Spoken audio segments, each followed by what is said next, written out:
Hello there, welcome back to the Random Show episode number 102 with your host, Agostino Zinga. This is Random Show episode number 102 in Españoles. 102. Hope you are doing well wherever this live stream may find you. I hope you are doing splendid, or as they say in Spanish, maravilloso, hopefully. But yeah, brother, guys and gals out there, please take it easy on me. I'm in excruciating levels of pain right now. I was doing some yoga stretches on the floor. I took another paracetamol. I wish I had something else stronger in here, but I've been on a 6-week clean vibe, so I've got literally nothing in my house that I can take that is on the class A side of things that might help me. So I'm having to rely on flipping paracetamol of all things, right? I've got these flipping fat tabbies of Parry, as you can see here, right? Look at these fat paracetamol tablet things, right? Absolute madness. So yeah, I've been on that. I've been sipping loads of coffee and stuff, whatever it may be. So I'm coming through with the content as per usual, because content is always king. Put your pain to one side, put your struggles to one side. Content is king, and I put this flipping live stream out ahead of time. I'm already an hour and a half late anyway, so I have to deliver. So I'm here, but be patient with me, okay? So if I say something crazy, if I say something weird and outlandish and I go over the top, please be patient and please understand. It's not me speaking, it's the paracetamol. It's the aspirin, right? It's not really me. It's not my opinions. It's something coming from the depths of my heart, the depths of my psyche, from all that flipping paracetamol I'm on.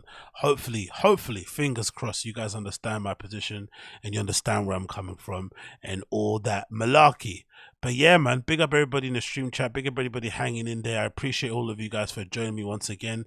It's a pleasure to have your company as per usual. This is the premiere, the top of the line, the pièce de résistance comedy commentary live stream in the world. I stand on it, okay? I stand on it with number one, probably the best chat in the flipping world as well. So big up everybody in the chat right now. All of you guys deserve all the praise and adoration. As much as I'm here talking this nonsense into a microphone, this would be nothing without you guys inserting yourself and joking around and saying all this sort of craziness that you do in the chat and generally just being what you're doing. So hopefully you guys are here and you're enjoying the vibes, and we're going to go through some really interesting topics, some cool stuff we're going to talk about along the way, and I hope you guys are all checking it out. Oh, also, just as a FYI, I do have the flipping pod or the live stream uploaded onto... Hey, big up Iron Sin, appreciate you. Don't let the addies and baddies blow you back out. No. Big up Iron Sin. Appreciate the $4.99 super chat. Big up Iron Sin. No, it wasn't the addies and baddies. It was flipping what's it called? What was it? It was the actually, how'd I get rid of Josh? It was the thing, what's it called? It was the deadlifts. I decided, like an idiot, taking 2 days off of the gym, I decided to go to the gym and do 264 deadlift, right, with no belt. 264 you trying to chat. It was Luana. No thank you. I don't want no parts of that lady, mate. No parts. But it was a flipping 264 deadlift without a belt after 2 days off. I don't know why I thought I was flipping Arnold Schwarzenegger in this thing, right? I might be a Negro, but I'm not a flipping Arnold, and it went flipping crazy for me. And I felt a bit of a tweak, but I still powered through it. And when I'm coming back home now, my back is absolutely crazy. So in a way, I am saying you're right. My back got blown out, but it got blown out by a flipping deadlift, right? That's what it got blown out by. Not by some baddies and not by Luana. It was just a flipping deadlift. So a really boring way to explain it, but basically that's what happened. But hey, I've only got myself to blame. No more whining and complaining. It is what it is. It is what it is. Anyway, like I was saying to you earlier, I've got the flipping random show available on all podcasting platforms, or the main ones, Spotify and flipping Apple. So if you've got those, and Google as well, I think it's on there. Definitely check it out. Random show. I usually convert it into audio after the stream is finished, so check it out. All the episodes should be on there. If it's not, let me know and I'll add it, but I think they've all been updated. They're not all on there. I started from 98. I think I couldn't go all the way back, so it starts from 98. So just check it out on there. It should be available if you haven't checked it out already. But anyway, enough of the long talk, enough of the chat. The main thing of today's stream, if you're watching and check this out, I actually got to get rid of this flipping vote, but the main theme is what I've been putting in a vote. The main theme is as follows. I want to know from people watching the stream if you could definitely take part in the vote that's happening right now. I'm going to end it very soon, but definitely vote if you haven't already. Who do you blame for Brendan Schaub's stand-up? For Brendan Schaub being a stand-up comedian, essentially. For the scourge and the flipping horrifying nature of his comedy being flipping, put out there in the world. Who do you blame more? Brendan Schaub himself, Joe Rogan, Bryan Callen, or ACCUSES, as Brenda would say? Who do you blame? I really want you to vote in there because I think this is a constant conversation that happens to spring up. I saw a few people talking about it in the subreddit, which gave me the kind of inspiration to sort of add it into the stream. I saw people mentioning in the Joe Rogan sub and the Friday and the Kids subreddit earlier and a couple of days ago. So I really want to know from you guys watching, who do you blame mostly for Brendan Schaub's terrible stand-up? Do you blame him? Do you blame Joe Rogan? Do you blame Bryan Callen? Or do you defer to ACCUSES? Let me know in the votes because I'm going to be closing it very soon. Please let me know in the votes. I do implore you. Before we get started on that, let's talk about this. My guy Wings of Redemption is going to be fighting Boogie 2988 very soon. It's a fight that a lot of people have been dying to see. Two premier top of the line apex predator flipping locals competing in the ring. I think it's like 3 rounds of 5 minutes or something, which is insane because they're both over like 600 pounds or something crazy like that. So for them to be in the ring for that long, boxing in any meaningful way is really insane, especially when you consider that neither of them have really gone into it with any kind of real dedication. I don't think they've got trainers. I think maybe Boogie might have one. I know Wings is training himself, quote unquote, and essentially he hasn't really changed his diet in any way, shape or form, so they haven't gone into it like other YouTubers have done or content creators, where they've kind of used the boxing fight as an excuse to train, as an excuse to lose weight, to transform themselves, or just to get themselves in a sort of like fighting brain mindset, whatever. These guys have done nothing of the sort. They're just posting horrible videos of themselves shadow boxing in their flipping houses, and in Wings' case in his flipping mobile home and whatever it may be. But I did post a clip, actually, weirdly enough, of me talking about Wings of Redemption shadow boxing in his flipping modular mansion, and a few people in the comments were saying that Wings' form was pretty good. I was surprised by that. A few people in my comments were like, hey, I do boxing, I've been a boxer for a while, I'm familiar with the sport. A lot of people were saying, no, Wings actually looks pretty good when he's shadowboxing. To me, he didn't. He looked absolutely horrible. He looks really slow. He looked like he was out of breath, not even moving that much without anyone hitting him back. But people were saying in my comments that, yeah, Wings actually does look pretty good. So let's see.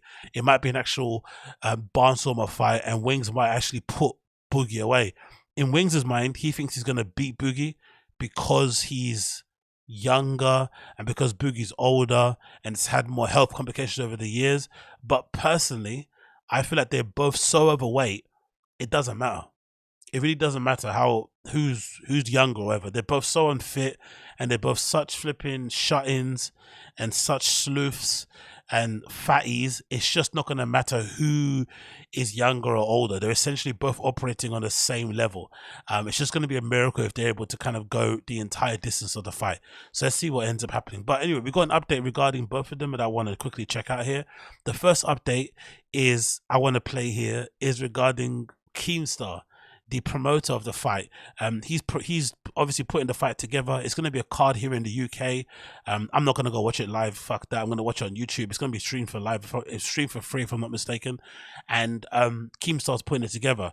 And he decided to pay Wings a visit, personally, at his modular mansion, maybe to film some content and just to kind of check him out and hang out with him. And for some reason, even though KEEMSTAR got this guy involved in this flipping escapade and put some money in his pocket, and it's probably going to help him in terms of getting some new fans, Wings, right? He might even help to change the narrative around Wings. Wings' lack of enthusiasm for having KEEMSTAR at his house is hilarious, because it proves several things. Number one, that Wings just, he didn't want to do this really. He only is doing it for the money, and he's down bad enough that he has to accept it. Number two, he legitimately thought he could take the man's money and not have to do anything in terms of obligations of media and all that kind of stuff, whatever it may be. And number three, he definitely doesn't leave his house often, or doesn't even receive company, because the way he's acting and whatever. It's just, I don't know, the lack of enthusiasm, the lack of cleanliness is just quite disturbing. So this is a clip of Keemstar at Wings' house, courtesy of the channel Wings 007, and it's quite funny. I have to be honest, it's really, really funny. Let's play it now.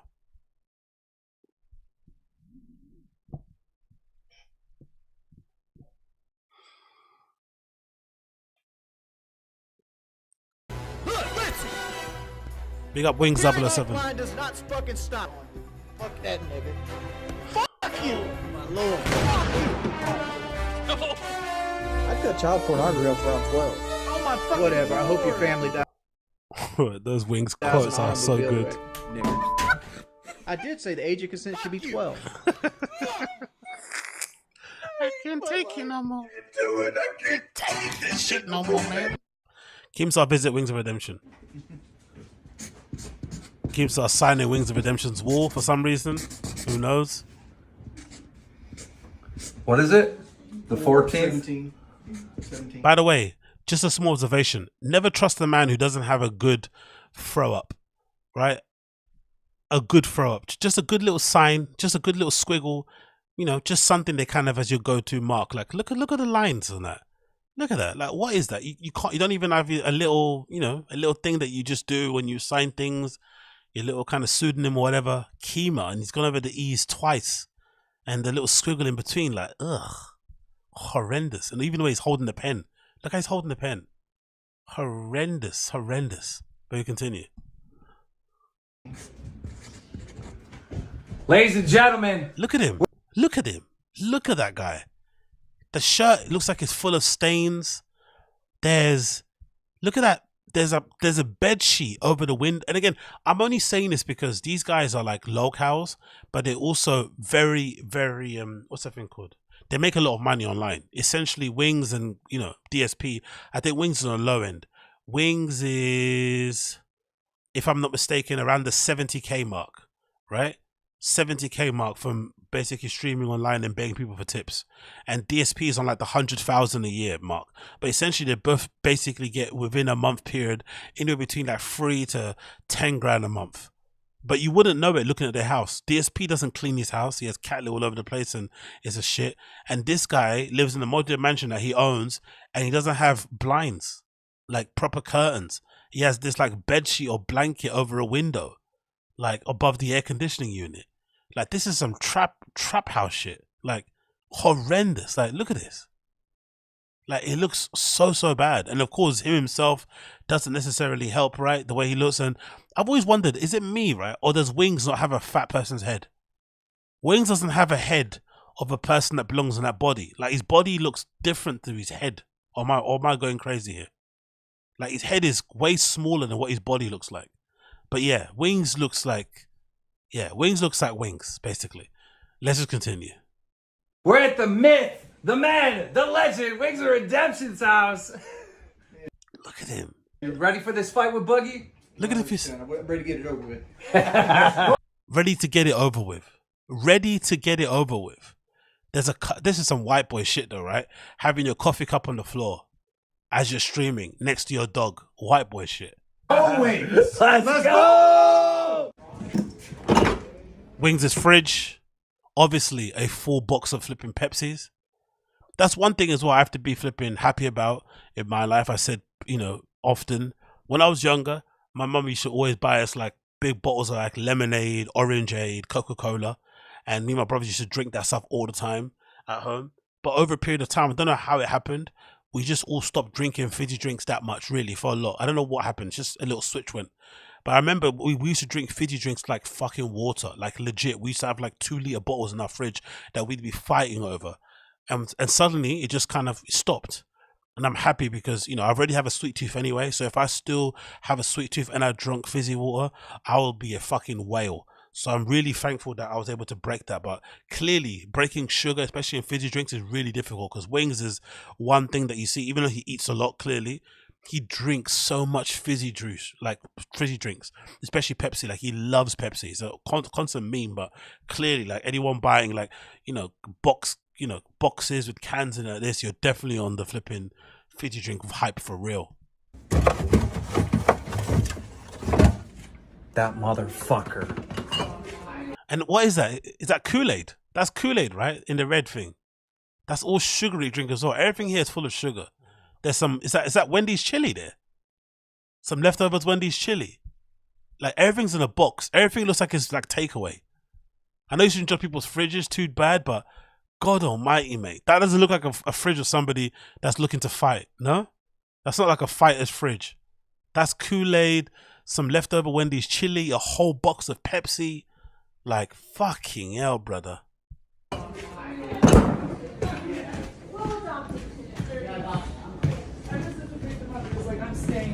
Wings, why did I find this in your fridge? You didn't find it in my fridge. Look at that. Look at it. T-shirt full of stains. Oh no, I think is that a stain or a sweat patch or someone's fist? I don't know, wherever it is. Like, God almighty. Big up Liquid Richard. I don't. It's a tweet. Was it tweet say from King? From Keem? Big up Liquid Richard. The tweet says, "Hey Boogie, I don't know if you're ready for Liquid Richard." I don't come in here and ask me how my day is and shit like that. I don't care about that. Honestly, he hasn't lost a single ounce of weight. Looks exactly the same. He's definitely doing it for the money only. Clock in, clock out, and go back to streaming as per usual. It's going to be an absolutely horrendous thing to watch. I'm really, very curious to kind of check it out. It's going to be a proper horror show, and I cannot wait. I'm not going to lie. I honestly cannot wait to check it out. Really, really, really cannot wait. And then we got a last update here. We got an update courtesy of Boogie himself, saying this is really happening. I'm fighting Wings. Let's check this update. Even though I think Boogie is super pathetic and the way he kind of leans into the meme is really unsettling, to be honest. Like, he kind of enjoys being a loser and having people pity him. But let's check it out anyway. And let's see how long I can last hearing Boogie basically get giddy that he's going to be fighting flipping Wings. Let's check it out.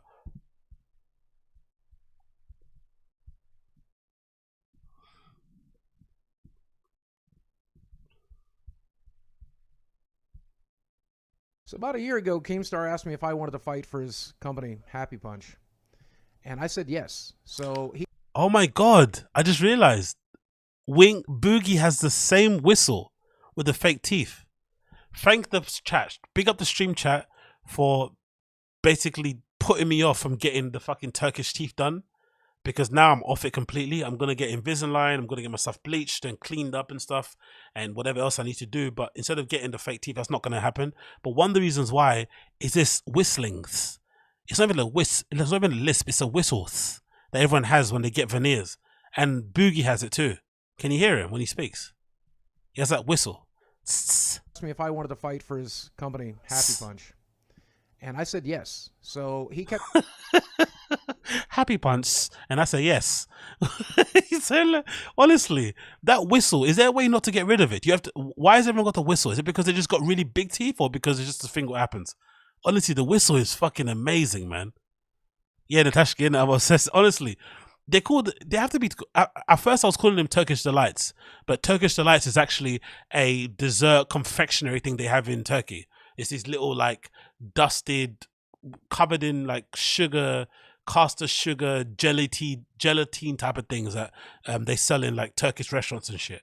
So Turkish Delights is actually a thing. So I have to just call them Turkish teeth because this is what they are. Especially here in the UK, everyone goes to fucking Turkey. Let me plug in the laptop 1 second. Oh, my back. Oh my God. Just bending over is hurting. Oh my God. Oh, Mamma Mia. Bill. What's happening? Am I getting old or is it just the power that I don't have? Oh my days. Just bending over slightly there to get the cable even fucking made me want to cry. Jesus Christ. Okay, let's go back. Let's play. kept trying to find a fight for me. Originally same height, but obviously that dude would just murdered me. Then there was Ethan Ralph, who that just obviously didn't work because he's Ethan Ralph. Now this fight with Jordy's actually happening.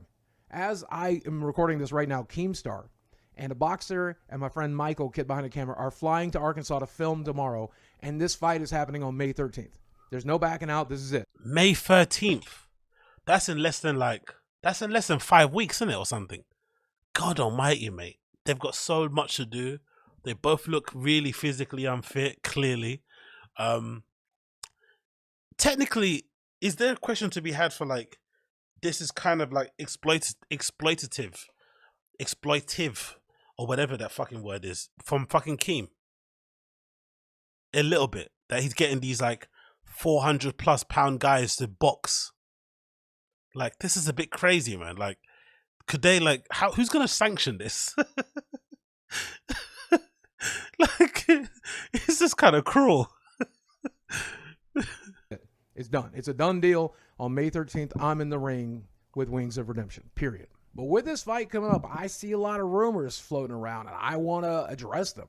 For example, in my timeline today, I saw somebody say, Boogie, aren't you a 49-year-old man? Aren't you 400 pounds? Aren't you literally disabled by the United States government because you have a fused disc and arthritis in... Does he claim disability too on top of that? That is pure locale, right?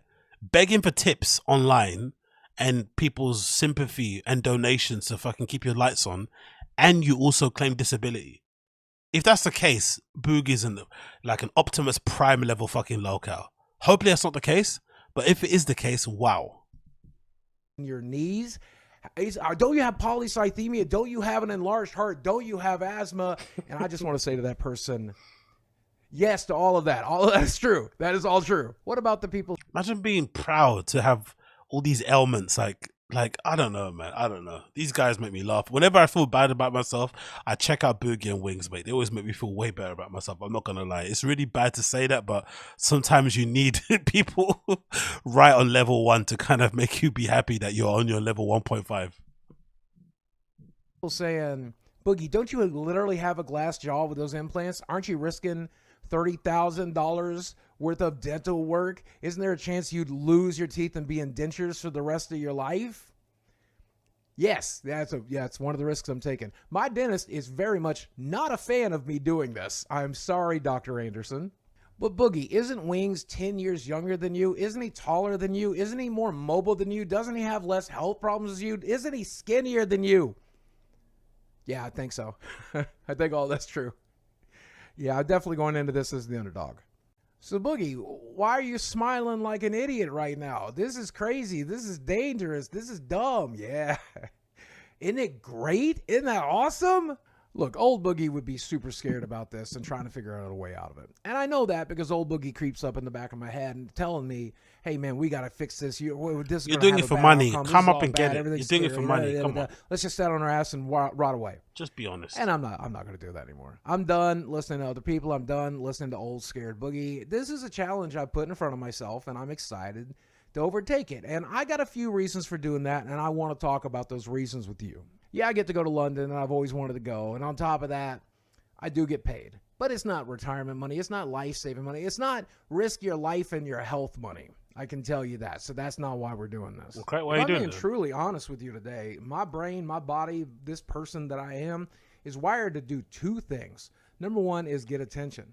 I like attention. I think every human does. Don't let them tell you otherwise. Oh, okay. Now I've done it. I'm enough, man.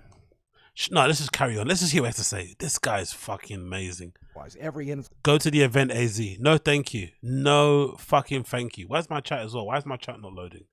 For goodness sake. Come on, chat. Stop being dumb. Why aren't you loading? Let's do this again. Reset. Influencer certainly does. Every content creator, they want attention, right? But what I want to do with that attention is pure, man. I want to help people. I've always wanted to help people. I lost sight of that for a while, and that's why everything went to shit.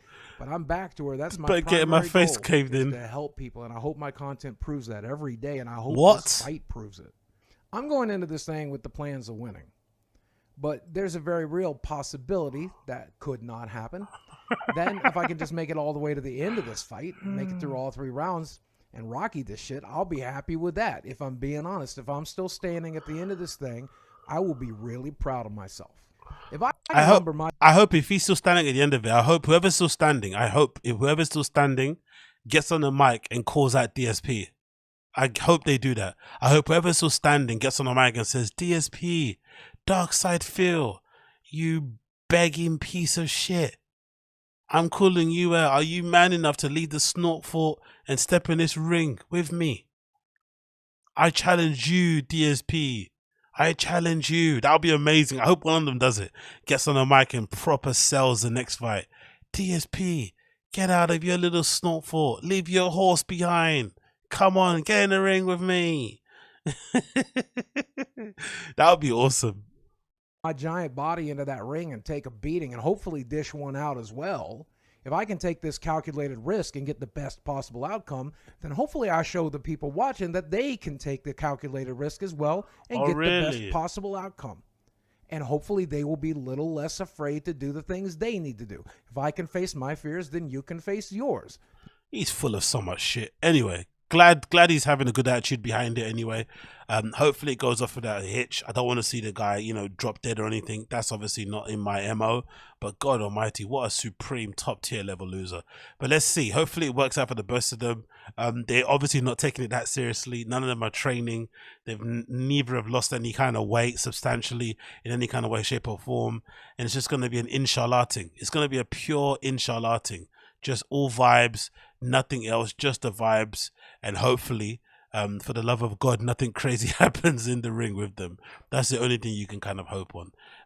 Actually, for now, because I want to see the chat on the screen, let's end the poll so it's not showing up on here. Let's end the poll. Where's the poll staying at the moment? Who do you blame? What do people say? 73 votes. Majority of people blaming Joe Rogan. Are you guys okay? You're blaming Joe Rogan for Brendan Schaub's stand-up. Brendan's only getting 15% of the blame. Bryan Callen getting 19% and ACCUSES 7%. So clearly, a lot of people in my chat in general feel like Rogan is more to blame for Brendan than fucking Brendan is. That's wild. I would have never guessed that. Okay, I would have honestly never ever guessed that. Wow. That's pretty cool. I'm not gonna lie, that's pretty cool. Let me actually take a screenshot of the final thing. Let's see, let's just take a screenshot of that actually. That's important to see. That's actually wild, man. I would have never flipping think that. But yeah, big up everybody that flipping that added their vote to that. I do appreciate you in the biggest way possible.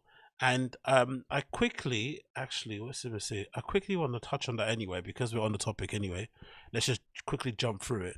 So as we're on the topic of who's to blame for Brendan Schaub, this is the post that came to mind that somebody posted on the subreddit, right? Who's the bigger idiot? The guy who promoted the idiot or the idiot?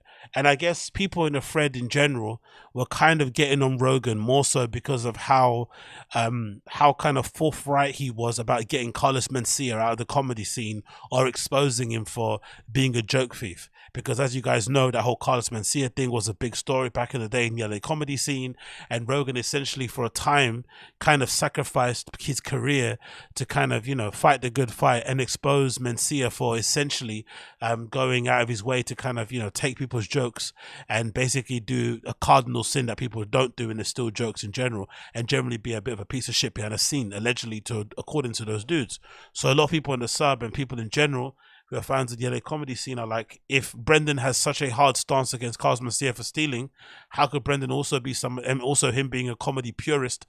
And clearly you can see from the amount of talent that he's kind of pulled in to perform at the comedy mothership. You may not like Rogan's comedy, sorry, but you can't deny that Rogan is a real fan of the genre, a real fan of the arts, right? Of the art itself of doing stand-up. He really kind of pays attention to it. He knows who's coming up and bubbling. He kind of has a good, I guess, judge of who's funny and who's not, with some exceptions. So people are questioning, how could Joe Rogan kind of endorse Brendan in any kind of way, shape or form? My defense for this will be the following. If you actually think about it and you actually do your research and you actually go back into your recesses of your mind and think about the whole journey that Brendan and Joe Rogan have been on together and think about the content you've watched, I can't remember a time where Rogan has said categorically that Brendan is funny at stand-up. He's mentioned a few times that Brendan's really good at podcasting. He's really good on podcasts as a kind of cope. But I've never once heard Joe Rogan say out of his mouth that he thinks Brendan's funny and should be given a chance to do stand-up, and people, you know, need to cut him some slack or defend him in any kind of way when it comes to stand-up. He's never done that. And I honestly don't think Joe Rogan should be blamed, because I think Rogan did what any friend would do. If Joe Rogan, because that's like in my head, as much as Joe Rogan kind of annoys me from time to time, I still think his podcast is still the best out in terms of, episode for episode, guest for guest. It's still one of the best out there. But I also think that Rogan, what he's also done, which I think a lot of these guys wouldn't do if they were in the same position as him, is he has shared his limelight, shared his fame, shared his platform with all of these guys and girls, whether they were bigger than him on the same level or really kind of getting started. He goes out of his way to kind of help everybody around him that he considers a friend. And my theory, sorry, God almighty, my theory is the following. My theory is that when Rogan told Brendan to quit doing the UFC, I have a feeling that behind the scenes, he actually said, Rogan said at one time, or maybe Brendan said it, that Joe regretted. No, I think Bryan Callen said it one time in a podcast. He said Joe Rogan regretted doing what he did on the Fire and the Kid that time when he did it on Joe Rogan Experience, where Rogan basically confronted Brendan and said, hey, you're not good at UFC, you're never going to be champion, you should give up now, because getting knocked out like this isn't good for you, isn't good for your brain, and you've clearly got other talents or other opportunities outside of fighting. Don't jeopardize it just to follow this kind of, this dream that isn't going to materialize because you're essentially not good enough. And Rogan said he regretted doing that on air. And I think my theory is the following. I think ever since that moment, Rogan said to himself quietly that he would do everything in his power to make sure his friend at the time, because at the time they were very close, maybe even closer than Bryan Callen, he made a promise to himself he was going to do everything in his power to make sure that Brendan landed on his feet. He didn't want Brendan to take his advice or his counsel, quit the UFC, and then end up like fucked. So he kind of felt responsible for his next part of his life. So that's why Rogan went out of his way to have Brendan on his flipping podcast all the time, because he knew how powerful his podcast was in terms of kind of shining lights on people and getting them a fan base and helping out them sell tickets and whatever it may be. So Rogan did what any friend should do and helped out his friend. It's Brendan's fault that he didn't do things the right way. He approached comedy and tried to take shortcuts, and one of the biggest shortcuts that he did is because The Fire and the Kid was really popular at the time when it was starting. It's still popular now, but before it was really, really popular. Episodes would get like 500,000 views, every episode and whatnot. What happened is that they started to do live shows, and live shows were selling out because those guys were really popular and whatnot. And at the time when they're doing live shows, they would do these like comedy bit intro type of things that Brendan always talks about as his origin story. Now, what Brendan did is that he used those TFATK live podcast things as his open mics, as Kyle is saying. You can't cheat open mics. So Brendan didn't want to do open mics. He felt like he was above that. He's already said before, he feels, the people that open mics are weirdos and he's not, whatever. He just feels like he's above it. He's better than open mics. So he used the Fire and the Kids live shows as his kind of open mic. So he basically cut corners, didn't do things the right way, and essentially was performing to his home crowd, thinking that was actually improving his comedy when it wasn't. And then along the way, because he was really famous and had a bit of buzz around him, Showtime clearly saw somebody they could tap into, especially with the MMA stuff and the boxing and sports coverage, and they could kind of double dip or kill two birds with one stone, get him on board to be a new, combat fighting analyst kind of personality guy, and also get behind him in terms of sponsoring or get money behind him in terms of comedy. And obviously he took the special too early, the deal from Showtime. He definitely should have rejected it. And maybe it worked out for him in the long run because he maybe would have never been in a position if he never took it. But I think overall, for the kind of, in terms of his stand-up, he definitely suffered taking that deal. So I think Rogan can't be blamed because he gave Brendan the opportunity, presented it on a silver platter. Hey, here's a chance for you to have a fan base, make some money, have a real career, be associated with me, which is essentially a guaranteed ticket to doing something, especially if you're creating content that people enjoy in the meantime that you're kind of appearing on the JRE. But then when it came to stand-up comedy, he decided to cut corners and didn't do it the right way. And if you remember correctly, recently in the Fire and the Kid episode, maybe a few months back, they were having a heart-to-heart between Bryan Callen and Brendan. And Brendan admitted that during the time that he was offered the special by Showtime, Joe Rogan and Bryan Callen both said he wasn't a good idea. But Brendan thought at the time, especially Bryan, was maybe jealous because Brendan had kind of surpassed him in terms of ticket sales and where he was playing very early in his career. Not because he was good at stand-up, but because he was famous and he could sell tickets. So a lot of the clubs were booking him and venues were booking him because he could move tickets, clearly. And he maybe thought that Bryan was telling him not to take the Showtime deal because he was jealous that he didn't get a Showtime deal. So from the very beginning and along the whole journey, Brennan's always had a weird superiority complex. He legitimately thought that he was the special one. He was kind of ordained to take a special and different path than every other comedian that came before him. And essentially ended up kind of biting him in the ass, because now we've seen he's now nearly 10 years in. I think it's maybe 8 or something. And even his biggest fans can't say that there's a big leap in quality in terms of his stand-up from You'd Be Surprised to the Gringo Pappy. They're probably on the same type of level. Maybe the Gringo Pappy is a little bit better, but there's not, you know, a big leap in terms of that you would expect to see for somebody who's been in comedy for as long as he has. And I think he has suffered because he took the shortcuts, because he didn't do stuff properly, and because he felt he was special.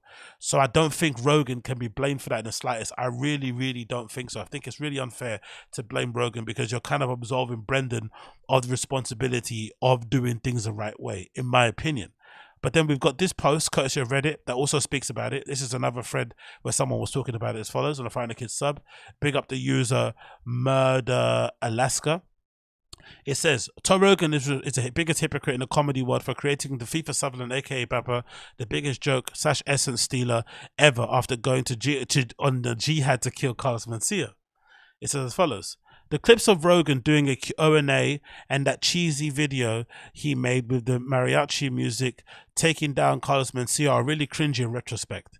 Joe was out of his mind and super aggro back in the day when he went on his crusade against Mencia, and a few examples of stolen jokes came up with to prove his point, where like Ari and Carlos were doing the same. Who are you going to get to build a warp joke about the Mexicans? Which is a premise that is so easy I can buy parallel thinking. Okay, cool. The whole premise around Carlos Mencia, I don't think needs to be argued. He clearly was a joke thief, and he clearly was a bad dude.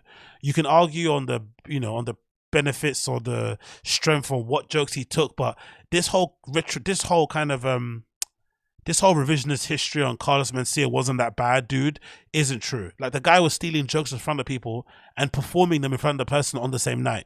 Like, that's a beyond belief. And then when he came to do the apology tour on Bobby Lee's podcast and stuff, he was not taking any accountability. Like, narcissism levels were on another planet. Like, the guy's clearly a bit of a cunt. Like, let's not try to rewrite history. And the fact that no one stood up for him also from comedy says a lot, to be fair. It continues. Go back and listen to Rogan on Opie and Anthony. Rogan spazzes out and screams like a lunatic on the radio about how Carlos steals from him and everyone else. Honestly, it's basically impossible for anyone to steal bits from Rogan because he's such a one-note stool fucker, and his premises only would work for a muscle-brained screamo douche who can't stop talking about weed. Bro, it's embarrassing. A lot of people think Rogan's stand-up is terrible. Personally, I think it's an acquired taste. I don't think it's terrible. I just think maybe his stand-up doesn't match how he speaks about stand-up. Like, he speaks about stand-up in a really kind of analytical, philosophical, detailed, artistic way that you would assume he's really good. But when he does stand-up, you're like, he's all right. So it doesn't match his talk, but I don't think he's terrible. I think people kind of over-exaggerate, but he's definitely not like Dave Chappelle level. No way, shape or form. Even though he performs on the same level as him and he sells a lot of tickets also, he's not that good. But if anything, Joe is like the example of somebody who willed themselves into stand-up comedy. Like, he did what Brendan didn't do. He went the hard way. He got passed by all the great clubs. He was writing all his jokes, performing as much as he can all the time, even though he had a million jobs. Like, he kind of willed himself into being good. Like, he, you know, with dedication and kind of, you know, time and whatever it may be, he did that by himself with his own sweat. Maybe he's never talented, never gifted to do stand-up, but he got there through hard work and perseverance. So that's kind of, you have to rate that. But is he somebody that I would buy a ticket to see instantly? Of course not. Then to have the nerve to introduce the world to Brendan as if he's the next George Carlton just goes to show how redacted Joe really is. It's like Joe saying that he has an unimpeachable bullshit detector, when he is so obviously gullible. You can tell that Joe only reads headlines, if that. I watched a clip of JRE recently where Joe was talking about how ridiculous it is that all of these articles were coming out about misgendering the Nashville school shooter. It's a perfect example of how redacted Joe's reading comprehension is. Joe's whole point is how the trans shooter was biologically male, which he points out is almost all school shooters. Wow. I guess he must have misplaced his finely attuned BS meter that day, because Audrey Hale was a biological female who was a trans man. Michael Schellenberg, his guest on the podcast, is so cowed that he tentatively wants to correct Joe, but he loses his nerve. Okay, this is kind of just personal whatever against Joe. I do understand what he means, but to be fair, like I said before, I honestly don't think, I can't remember, again, maybe you guys in the chat can tell me differently, but I can't remember a specific instant where Joe said categorically that he thinks Brendan is good at stand-up comedy. He never did that. He just gave him an opportunity to get some fans, to make some money, to get some attention on him because he's a friend and he didn't want his friend to be out on his ass after telling him to quit the UFC. He did what any friend would do. Brendan's the one that took the shortcuts. That Joe shouldn't be blamed for this, in my opinion.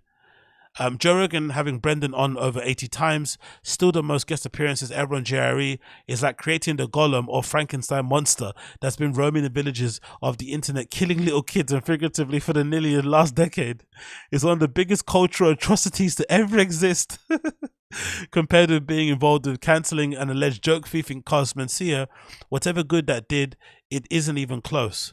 Joe Rogan isn't funny, and whenever he goes on a rant on his podcast, I turn it off or fast forward it. He's aggressively mediocre, and he's directly and indirectly responsible for how lame the internet is. Thank you. Please drive through. Bloody hell. Okay. This guy absolutely ripped Joe Rogan to pieces. Like I said, I think it's not fair to blame Rogan for Brendan Schaub. I think you only have to blame Brendan for Brendan. He took the shortcuts. He didn't take things seriously. He's also just, you know, just to be kind of brutally honest, he's just not funny like that on stand-up. And I think there comes a point in life when you reach a certain age where it just doesn't matter how long you do something, it's just never going to come. If you're never that funny anyway, and then you start doing stand-up in your mid-30s, can you really get better over time? I don't think so. Me personally, I don't think it's possible. I think it's just a ship has sailed. It kind of is what it is, and you kind of have to take it the way you have to take it. So don't blame Rogan, blame Brendan. Don't blame Rogan, blame Brendan. That's my theory anyway. But hey, what do I know? What do I know? Moving on from this. Oh wait, we've got a super chat. Is it going to pop through? Hold on. Bear with me a second. Hopefully this podcast pops through and we can continue on. Big up that Indian dude. Appreciate you, brother. In terms of Keem exploiting Boogie, Boogie is probably one of the biggest emotional manipulators out there. So don't care if Keem makes piggy bank from this fight, pun intended. Yeah, big up that Indian dude. Appreciate the $10 super chat, my friend. Yeah, you're right, actually. You're right. I know how Boogie is emotionally super manipulative, and he actually enjoys being a lolcow, so I'm sure he's going to be loving it. So big up you for the super chat. I appreciate you. What, Sean? AZ is Rogan's PR. I love how you can be like a little bit objective and see both sides, and then people start thinking you're capping. That same thing when people said, because I didn't buy into this narrative that fucking, you know, what you call it, that KHALYLA was some kingpin that was orchestrating the downfall of flipping, you know, what's his name, Bobby Lee, that was somehow some sort of cuck. Remember that? The whole chat calling me a cuck for fucking KHALYLA. I don't give a fuck about KHALYLA. Like, if anything, she's fucking embarrassing. Like, when she speaks, my ears bleed. I don't want to listen to any of her fucking content, but I also didn't buy into the idea that Bobby Lee was some innocent little lamb. Like, he's a grown man. He's 50 years old, bro. If he got flipping swindled by some woman from the Philippines, it's kind of his business, not mine. I don't give a fuck. But the whole chat was calling me a fucking cuck for KHALYLA. Like, ouch. They were calling me a simp. They were calling me a KHALYLA simp. Like, ouch, man. That's so mean. And now I've been accused of being Joe Rogan's PR. Don't get me wrong. I'll take the money. If Joe Rogan hired me to be his PR and run fucking defense for him, right? And run propaganda for him, I'm there. I'm running the propaganda. My back's a bit screwed, but I'll work as a PR. I'll work as a PR. If he wants to hire me, I'll work as a PR. I'll gladly take it. I'm not going to lie. I'm not above fucking selling out. I'll tell you that, mate. I'm not above selling out. I'll sell out. I'll bend over. I'll spread it wide. I'll give him my fucking man pussy. Tell you that right now. I'll give it up for Rogan in an instant.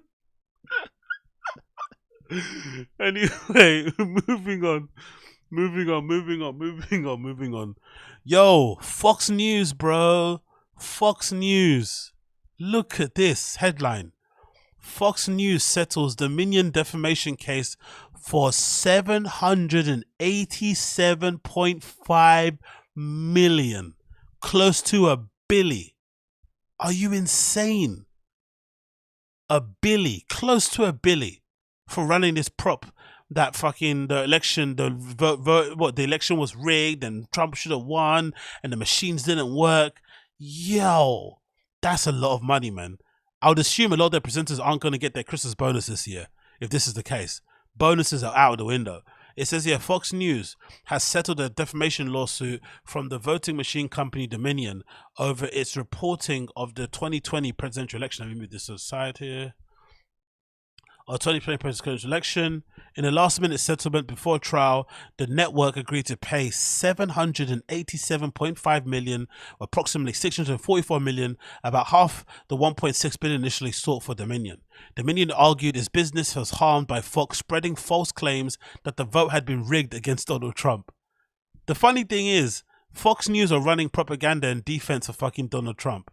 They've now been hit with a $787 million flipping bill. How much do you think Donald Trump's going to contribute to this? Do you think he's going to help them out and pay up some of the money as well?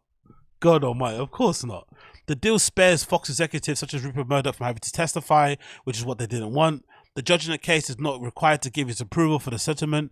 In a statement, Fox said Tuesday settlement is one of the most anticipated defamation trials in U.S. history, reflected its commitment to the highest journalistic standard.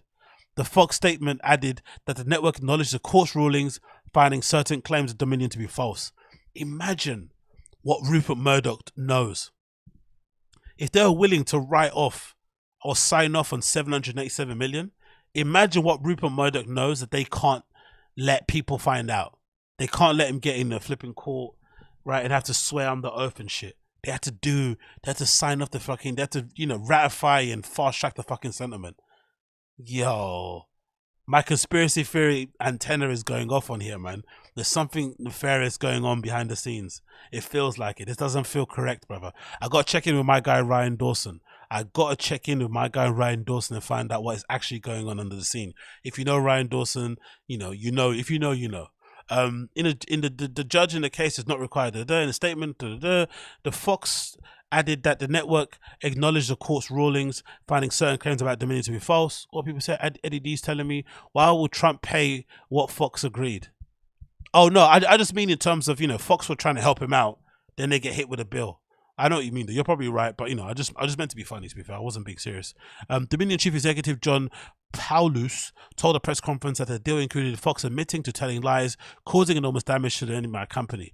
Justin Nelson, a Dominion attorney, told reporters the truth matters. Lies have consequences, he added. Over the last 2 years, a torrent of lies swept Dominion and election officials across America into an alternative universe of conspiracy theories, causing grievous harm to Dominion and the country. Wow. Mr. Nielsen added that the democracy to endure, America must share commitment to facts. Look at him. It's funny how these guys as well, they live long lives, isn't it? Rupert Murdoch, they live long lives. The good amongst us sometimes perish, but for some reason, these type of, nefarious figures, they live long and fruitful lives. Fruitful lives. You know what I mean? Opening arguments in the case had been due to start on Tuesday afternoon. The announcement of the settlement came after and explained the delay of several hours once jury selection was finished, prompting speculation that the talks underway behind the scenes. On Monday, Delaware Superior Court Judge ERIK Davis announced that the start of the trial will be delayed by 24 hours. Although he gave no reason, U.S. media reported that it was to give both sides an opportunity to reach a settlement. On Tuesday morning, however, both sides appeared to be digging in for a lengthy trial. Attorneys for Fox had repeatedly objected to the $1.6 billion in damages sought by Colorado-based Dominion, categorizing the figure as massively inflated. The real cost of the case, Fox said, would be cherished rights to freedom and the press enshrined in the First Amendment of the U.S. Constitution. Dominion's lawsuit argued that the conservative network has sullied the electronic voting company's reputation by airing falsehoods about the 2020 vote being stolen from former President Donald Trump. Damn, son. That's a hefty bill, yo. That's a hefty bill. So yeah, Dominion got the flipping pay. Fox News had to pay, and now essentially they're admitting that they are essentially fake news in a weird way. Basically, they're admitting that they're fake news. And yeah, man, the wheels on the bus go round and round, round and round, round and fucking round. Moving on from that one, let's talk about this. We're going to switch in and out of flipping comedy stuff. This is taken from Destiny's channel, and it features some panels that they did at this thing called MINDFEST. So some event happened, I think it's in Austin, where they invited, you know, your usual people on the internet who are shouting and screaming about trans bathrooms and whatever else they love speaking about on the internet. And they invited them all to flipping debate and whatnot. They had Alex Jones there, Destiny was there, and guess who else they invited? Bryan Callen. Bryan Callen, old Rinky Rinks. They invited that guy over there with the fucking saggy eyelids to talk about cancel culture, I'm assuming, which is absolutely hilarious considering what he went through. But Bryan Callen was on the flipping panel talking about what he was talking about, and there's a clip here that I want to play that's absolutely hilarious overall. That is really, really interesting, considering what happened to Bryan Callen and putting some context around it too. And we're going to go back and read the original article from the Los Angeles Times that speaks about Bryan Callen's, you know, alleged rape allegations. But Bryan Callen had a very interesting perspective on cancel culture in general and how it affects people. I thought it was very interesting. So let's play the clip. This is courtesy of Destiny's channel. I think the timestamp I might have here in the comment that I left, which was around 55, 54, 53. Let me scrub back a bit here. 54, 53. Yep, there we go. So a young lady or young man, I don't know from this angle who it was, but someone got up on the mic and it felt like asked a planted question. Maybe Bryan hired this lady. Maybe he paid her in spare ribs. Maybe he paid her, you know, by telling her, hey, you're my girlfriend now also. I don't really know. But this young lady or man got up and asked this question, and it basically made, you know, what you call it, Bryan Callen say, I take this very personally. Let's see what Bryan Callen had to say about this question. That's right. Okay, Not yet. Gotcha. Okay, gotcha. Go for it. Thanks for all being here, guys. I wanted to ask, today we just have this justice system that really assumes guilt and has to be proven innocent. What should we be doing to actually get back to being innocent until proven guilty? And is social media part of that problem? Yes, it's a huge problem. It's a huge problem because what happens is the minute you're... Yes, it's a huge problem. What happens is it's a huge problem. I love when Bryan gets in his, like, you know, intellectual, philosophical, reflective voice thing. Yes, it's a huge problem. Afghanistan.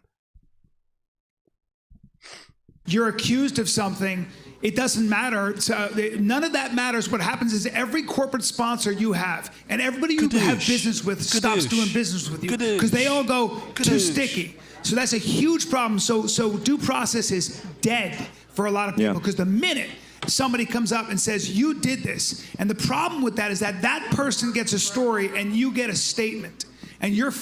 Okay, this is the bit that annoys me. He says what he says, which is some truth to it. There should be due process. I think cancel culture, by and large, is a bit lame. I understand it's kind of, I understand its function in this society or within the current legal system, because sometimes you can't, you know, get a conviction in court, especially if it's after a certain amount of time. And just in general, when it comes to stuff involving rape and sexual assault and sexual harassment, it's very difficult to get a conviction in the first place. The conviction rates are depressingly low. So I understand the function of cancel culture, because if you can't get someone back in the courts, get them back in the court of public opinion by basically shaming them, right? By basically shaming them into flipping, by shaming him out of existence. I understand that regard. So there's something in there to be said for it.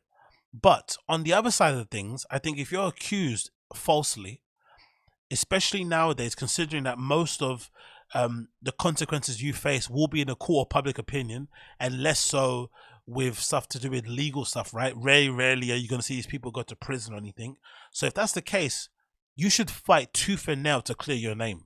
The same way that Justin Bieber did. Justin Bieber's case is very unique, and clearly he's one of the biggest stars in the world. But Justin Bieber had a couple of fans come out and say some stuff about him, that he assaulted them at some meet and greet or something. And because Justin Bieber is fairly young, he essentially had a whole paper trail of DMs and texts and Twitter DMs and Twitter posts and IG things that he basically was able to put together to prove that what they said happened didn't happen, which was good. But still, he fought tooth and nail to clear his name. And I think with Bryan Callen, when the allegations came out about him, he didn't offer any counter narrative or offer any evidence to prove that what those whole horde of women said. And again, it wasn't one woman, it wasn't two, it wasn't three, I think it was 4 overall. Women came out with different accounts about Bryan Callen. One said they got raped, but the other 3 basically said he was sexually harassing them or just being an overall creep overall. And he didn't provide any counter narrative. That's his fault. And on the other side of things also, think about it this way. Bryan Callen at that time was friends with Joe Rogan. Joe Rogan offered no flipping platform for him to come on his biggest flipping platform in the world to speak his mind and to say his piece. So that makes me think, if one of your best friends of 20 years completely goes silent on you for, I think for like a year and a half, Rogan refused to even say Bryan Callen's name. When a guest would bring up Bryan Callen's name on a pod, he'd quickly change the subject and move on. He acted like that guy didn't exist when they're meant to be best friends. If that's the case, it makes me feel a little bit like, if your friends aren't standing behind you and getting behind and kind of, you know, supporting you and letting you say your piece, and you're not going out of your way to say your piece, it makes me think there's some truth to it. And then also remember, at the time when it happened, Brendan even went out of the way to remove flipping Bryan Callen's name from the freaking bio of the podcast on flipping Apple iTunes and shit. The little description of what the Fire and the Kid was, they removed Bryan Callen's name straight away, rebranded the show to the Fire and the Kids. So clearly, Brendan didn't go out of his way to defend him. Even when Bryan said, I think at the time when he got accused, oh, I'm going to go on TFATK for an emergency broadcast. I remember seeing on some video, Big Up Beige Frequency, I think highlighted it. The emergency broadcast never happened. He cancelled it completely, gadooshed it quickly. They did a couple episodes of some show behind a paywall on Patreon, but all of his friends, with the exception of maybe Sam Tripoli, who's got his issues already, no one really stood up for him and said, no, Bryan didn't do it. They all asked him if he didn't do it. He said no, but he offered no counter narrative. He didn't offer any evidence to dispute the claims, and also none of his friends really went out their way to stand on it and say, no, the Bryan Callen that I know wouldn't do such a thing. And it makes me think that there might be some truth to it. So he has a lot to blame for it. He didn't stand up for himself anyway, and now he's blaming counterculture. No, counterculture is always going to exist in some way, shape, or form, especially with the way the legal system is. I think it's always going to be a necessary evil. So if that's the case, and you get falsely accused, you owe it to yourself and your legacy and your reputation, and just your family in general, looking after your fucking income and stuff, to really try and put your narrative out there also. You can't go silent. You have to attack it head on, but you can't then expect everybody else to just believe you with some like, trust me bro defense. It doesn't work like that. Fucked. So if you are in a certain industry and somebody makes an accusation about you, see you later. And it doesn't matter how old that accusation is. It could be 30 years old, but go fuck yourself, because every corporate sponsor goes, I can't, sorry, love you, but we can't do it. And that's a huge problem. So anybody who thinks we still live in a society where you have, and what it does, it creates an atmosphere of terror. People are terrified, because I'll tell you something. Everybody's going to choose paying their mortgage and sending their kids to school and feeding their kids over a higher principle. So is that something to say with Rogan? Is that like a Rogan diss or Rogan acknowledgement? Because I can't lie, when it happened, it did kind of leave a bad taste in my mouth, seeing how Rogan didn't go out of his way to defend his friends. Because I'm a big fan of JRE. I listen to a lot of it. I started listening to maybe the JRE from like episode 400 mark, around that kind of mark. So I'm balls deep into flipping Joe Rogan. And he, for the longest time before now, you know, now he's kind of on I don't know. There's many things he kind of rabbits on about, but you know, before the pandemic, one of the things he was always talking about ad nauseum was fucking cancel culture. He would always talk about cancel culture and how perversive it was and shit, right? And how he didn't like it, blah blah blah blah. And anytime somebody got cancelled for something in, you know, in culture or who was a part of the culture wars, you would be, you know, you could kind of guess. You know, soon after they would appear on Rogan to tell their side of the story. So it really surprised me as a fan of the LA podcast scene overall from afar to see when Callen, his best friend, got cancelled, and to maybe a lesser extent Chris D'Elia, no one went out their way to basically defend them. No one went out their way to kind of fight against cancel culture, especially Rogan, especially when it comes to Callen. So all that stuff about cancel culture, it was easy to do it when it was not his own friendship group. But then the moment it came to his own doorstep, he quickly changed his kind of tune, completely shut up shop, and never mentioned those guys again. He's mentioned Callen now a few times. He's obviously had Callen on the show with the Fight Companion, but I don't think he's ever uttered Chris D'Elia's name. Do you know what I mean? So that's the thing that kind of left a sour taste in my mouth. So I can imagine what it must have felt like for Bryan. But on the other side of things, I think someone said before, when I mentioned this before, that around the same time that happened, Rogan was probably negotiating the Spotify deal at the same time. So it was just really bad luck in terms of Chris D'Elia and Bryan Callen, that Rogan was also negotiating the Spotify deal and he didn't want to fuck that up. And clearly when the Spotify deal was launched, everyone kind of saw the sort of like compromises Rogan had to do, because a lot of the controversial episodes of like Milo Yiannopoulos and a few other people were removed or they weren't ported over to Spotify. So clearly he had to give up something in order to be able to kind of get the 300 million plus that he got to license his podcast for a few years on flipping Spotify. So because of that, he clearly chose his family and his generational wealth over protecting his friends. And maybe that's what he explained. Maybe behind the scenes, he explained to Bryan, hey, I'd love to have you on my show to defend yourself, but I've got the Spotify deal. There's $300 million on the line. This is going to set up my daughters for, you know, years to come. I need to flipping take this. And I can't be having you in the show. That might jeopardize a deal. Or they just said if you come on the show, it voids a contract, like straight up. That might be a thing. But again, like I said, because they kept talking about cancel culture so much, you just would expected they would have maybe stepped up a little bit, and kind of helped out their friends. But the fact that they didn't, I think says everything you need to know about it, in my opinion. And I don't blame people for doing that, because that is the biggest problem with social media. And I see it all the fucking time in Hollywood. All the time. And there's no way you can fight it. And also, do you blame production companies? A lot of these guys at production companies, they don't actually have an opinion on whether or not you did the bad thing. They just want to protect their investment. And it costs, for some reason, I don't know why, maybe it's the equipment, maybe it's just the overinflated fees that people charge, but it costs a lot of money to make films. It also costs a lot of money to flip in, a lot of money to do films, a lot of money to flipping create TV and all that malarkey. It just costs a lot of money. So if you're a production company and you're putting a lot of money on the line, you're booking the talent, you're putting the shows together, it makes some sense if you want to protect your investment by not having somebody on staff who has some controversies around them, who maybe has done something untoward against women or whatnot. It's just not good business. It doesn't make any sense. It's not going to allow you the opportunity to maybe recoup any of the money you spent to put the stuff into production in the first place. So I don't blame the production companies or the film studios for deciding to pull the plug on people if they do get cancelled, because they need to protect their investment. And nowadays, hardly anybody really watches TV the way they did in the past. You know, viewing figures are down across the board for the most part. You're competing for a lot of attention with different people who, you know, are watching different things at the same time. I don't really blame them in the slightest for deciding to protect their investment and kind of pull all sort of sponsorship or whatever it may be with these people. It makes complete sense. And people just go, yeah, and everybody feels ashamed and hangs their head, even when they fucking know that this person is innocent. And it could be it could be in anything. We see it all the time. And so I don't know what to do about that problem. I really don't. But until corporations go, hey, we believe in due process. And if you believe that, if you want to cancel somebody, you're next.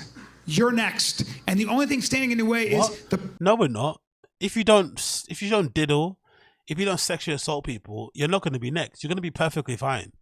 Like, a lot of the stories that I put out there about these guys and girls were believable. Why? Because we've heard them speak in general about how they interact with women and how they act overall, or just we've kind of gone familiar with them as people. You can't do that amount of content done over the years and kind of hide your true nature. We kind of believed what they were kind of selling. So I think a lot of the production companies also believe the same thing. So him saying what he's saying now is really, really weird. Like, really, really weird. Let's play again. The organization in power, which switches all the time, is going to favor you, or it's going to kind of gloss it over and move on to the next person they don't agree with, and that's the biggest threat I think right now. I see it all the time, and I see too many people's lives get ruined as a result. The biggest one, most recently, speaking to what you're saying, is Johnny Depp. Listen, man, I got 1,000 friends, including myself. You know, I've fucking, you know, all of them. Yeah. But we don't all exactly have the same kind of resources Johnny Depp does to fight back. Exactly. And that's the no, but you can still fight back. Why don't you go on your Instagram live and basically refute the claims line by line in the article and try to break down exactly what happened and offer a counter narrative? He never did that. Bryan Callen never did that. He never did that. He just essentially tried to fight the defense, tried to fight the allegation with the trust me bro defense, and hope that people would give him the benefit of the doubt. Why should they give you the benefit of the doubt? No one knows you. Like, no one really cares that deeply, really. But if you care that deeply about your own career, your own legacy, you should be offering a counter narrative. You really should. thing. Exactly. And cancel culture is very real. And what it means is all of a sudden you can't work and you got to sell your house and your kids have to say goodbye to your dog because you can't find a place. I've seen this with my own eyes. But then again, you know, he's not selling his house. Come on, let's be fair. Daddy's got a lot of money. He's got a trust fund. He's going to be perfectly fine. He was paying 2 fucking mortgages, if I'm not mistaken, you know, at the height of his fucking success anyway. So he'll be fine. And the fact that he never really sounded like he had to downgrade himself in any kind of way, shape or form kind of speaks to that level of wealth and that level of privilege. He was perfectly fine. I think he's trying to paint a woe is me narrative. It doesn't make any sort of sense. And then on top of that, he eventually end up breaking up or divorcing his his children's mother or his ex-wife, and then he ended up getting in a relationship with another lady and having a baby with her soon after. So, you know, somebody that doesn't have money, that is struggling or has to sell their dogs, doesn't, you know, jump out of a divorce where you're having to pay crazy amounts of alimony and child support and then go straight into another relationship. It doesn't work like that. So this worries me. I was so poor, I was so broke thing is lies, like absolute lies. I don't believe a little bit of it, to be fair. Hollywood, you know? Yeah, that's actually a reason, though, that one of the reasons that I err on the side of a lot. We don't care. So let's go back to the LA Times article, actually, and see what the allegations were, because I just wanted to refresh on what the allegations were against Bryan Callen. And if it was me, again, because considering I've been a fan of Fire and the Kid from the beginning, even though I'm not a fan of the show now, you know, I'm kind of familiar with these guys' journey. And one thing about Bryan Callen is that over the years, he's always been the comedic sort of like factor of him on the podcast was that he was kind of the failed actor. Sorry, the failed kind of comedian, the failed comedic actor overall. And he never really kind of like got the success that maybe he thought he deserved, or maybe, you know, that he thought he warranted and stuff. And he had, you know, agents telling him that he was the next Tom Hanks and all this sort of bullshit. So when the podcast started to blow up and he started to see some success because of the podcast success, and he started to get a few extra roles, a few, you know, auditions. He started to get the roles, like the, you know, the roles in Joker, and then obviously he had his TV series for a bit, and obviously starring in Schooled. All of these things, I think, in general, were what was kind of tied to his success with the podcast. But it was stuff that came really late in his career. He didn't get it at the peak. He kind of got it really late and kind of got a second or third win in his career. So if that was me, and I was Bryan Callen, and I had to struggle the way he had to struggle in Hollywood to kind of get roles, to become successful and stuff, and I finally saw some success, and then my success was threatened because of these allegations that I deemed to be false or lies or just kind of made up or exaggerated, I would fight tooth and nail to clear my name. tooth and nail, especially in the midst of the Me Too movement, especially in the midst of counterculture, and knowing what these allegations can do to a man's reputation or to his legacy in general. That smudge is hard to flipping rub off. I would be fighting tooth and nail to make sure everybody knows that I didn't do the thing that I've been accused of. That's what I would have done if I was him. But he didn't. He went completely mute. So let's see what the article says. This is the article originally that essentially led to the flipping cancellation of Bryan Callen. The funny thing about this article also, this came like a week after Chris D'Elia got cancelled. Chris D'Elia got cancelled. Bryan and Brendan went on the Fire and the Kid and started crying. Bryan essentially threw Chris D'Elia under the bus and basically said that him and Chris were never friends. They hardly went on tour. He doesn't know him like that. He's never seen him in a social capacity. Like, tried to distance himself from Chris D'Elia as much as possible. Even went as far as deleting pictures of him on his fucking Instagram and then lying and saying he didn't, and then admitting he did it, and then admitting he did it, and then saying he did it because he wanted to protect his daughter, which is a weird defense. But he did all that, and then the week later, he then gets accused of what I think is comparable, if not worse, crime than diddling, which is rape in some respects. But let's see what the article said. The article from July 31st, 2020, by the flipping legend that is Amy Kaufman. She essentially struck terror in the hearts of all these LA comics. Some of them ran away from LA permanently because I think there was a rumor going around that she had some crazy big piece that she was putting together that was going to detail all the crazy things and allegations around some of the bigger comics in LA, male ones especially, but it never came out. I'm not sure if she got a gag order or something, but there was rumors around town that she was putting together a real big op-ed takedown piece on all people because she was contacting people and stuff to get clarification on stories. But yeah, big up Amy Kaufman. As soon as she, this is the text, the article, sorry. As soon as she saw his name, Catherine Fior-Tigerman broke out in cold sweats. Her shirt damp, she scrolled through the text messages from her best friend, alerting her that comedian Chris D'Elia was being accused of sexual misconduct by scores of women on Twitter. She'd never watched a comic stand-up. She just knew that he was the best friend of Bryan Callen, a former comedian and actor. Callen, she'd long told her closest friend, had once raped her. Opening paragraph of this article. Lightheaded, she logged onto Twitter to scan the allegations. She found that many of the tweets referred to just to D'Elia's supposed misconduct, but to his tight circle of male comedians. My first thought was, is something going to happen to Bryan? Tigerman record. Reading all the comments, I thought, here it comes. I know how terrible this person is for 20 years, and maybe I'm not the only one. Like, this is already damning, and it's already the first 3 paragraphs.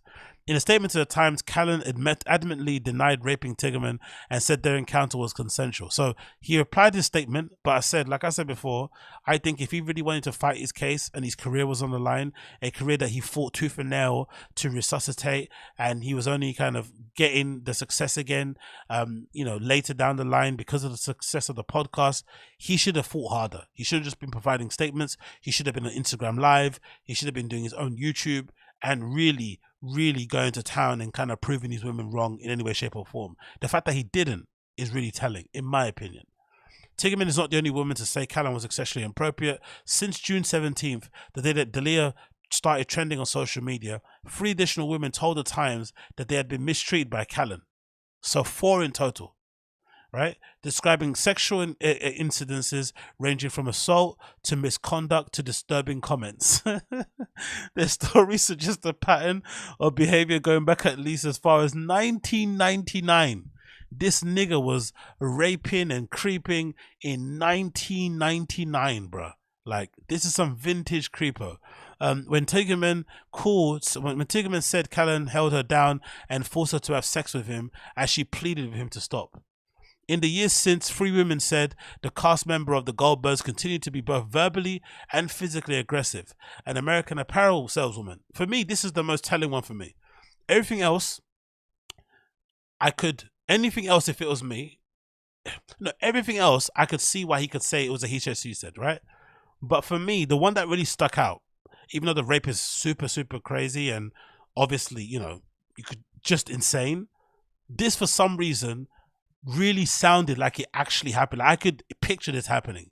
especially if you think about Bryan Callen's personality and how he basically speaks and how he acts, or how he basically acts or tells you how he acts in front of women. This sounds so believable. So this is a quote from the article. An American apparel saleswoman said that in 2009, Callen pinned her against a wall of a fitting room against her will and began to kiss her. An aspiring actress who had a 4-year affair with Callen while he was married said he told her in 2016 that women have a biological primal desire to be raped. 1 year later, a female comedian said he suggested she give him oral sex in exchange for stage time and money. Those accounts to me sound way more believable off the bat than maybe a rape story, because you don't know about that. He's whoever, but these accounts sound so believable. But he's got this on top of a rape, and he did defend himself once. So he's on the stage on that flipping MINDFEST crying and complaining about cancel culture and this and that, whatever it may be, and there's no due process. Brother, what do you think how do you expect people to react to this? You've got content of you out there. You've got you on shows. Remember the episode of Firing a Kid with him and Brendan when Whitney Cummings was on there? And Whitney Cummings admits that one day when she was kind of getting to know Bryan picked her up in a car and just pulled out his dick in the middle of them driving back somewhere, right? Like, and she was like, oh, Bryan seemed like the type of guy who had never heard no before or never took no to be serious or something, and they were joking about it.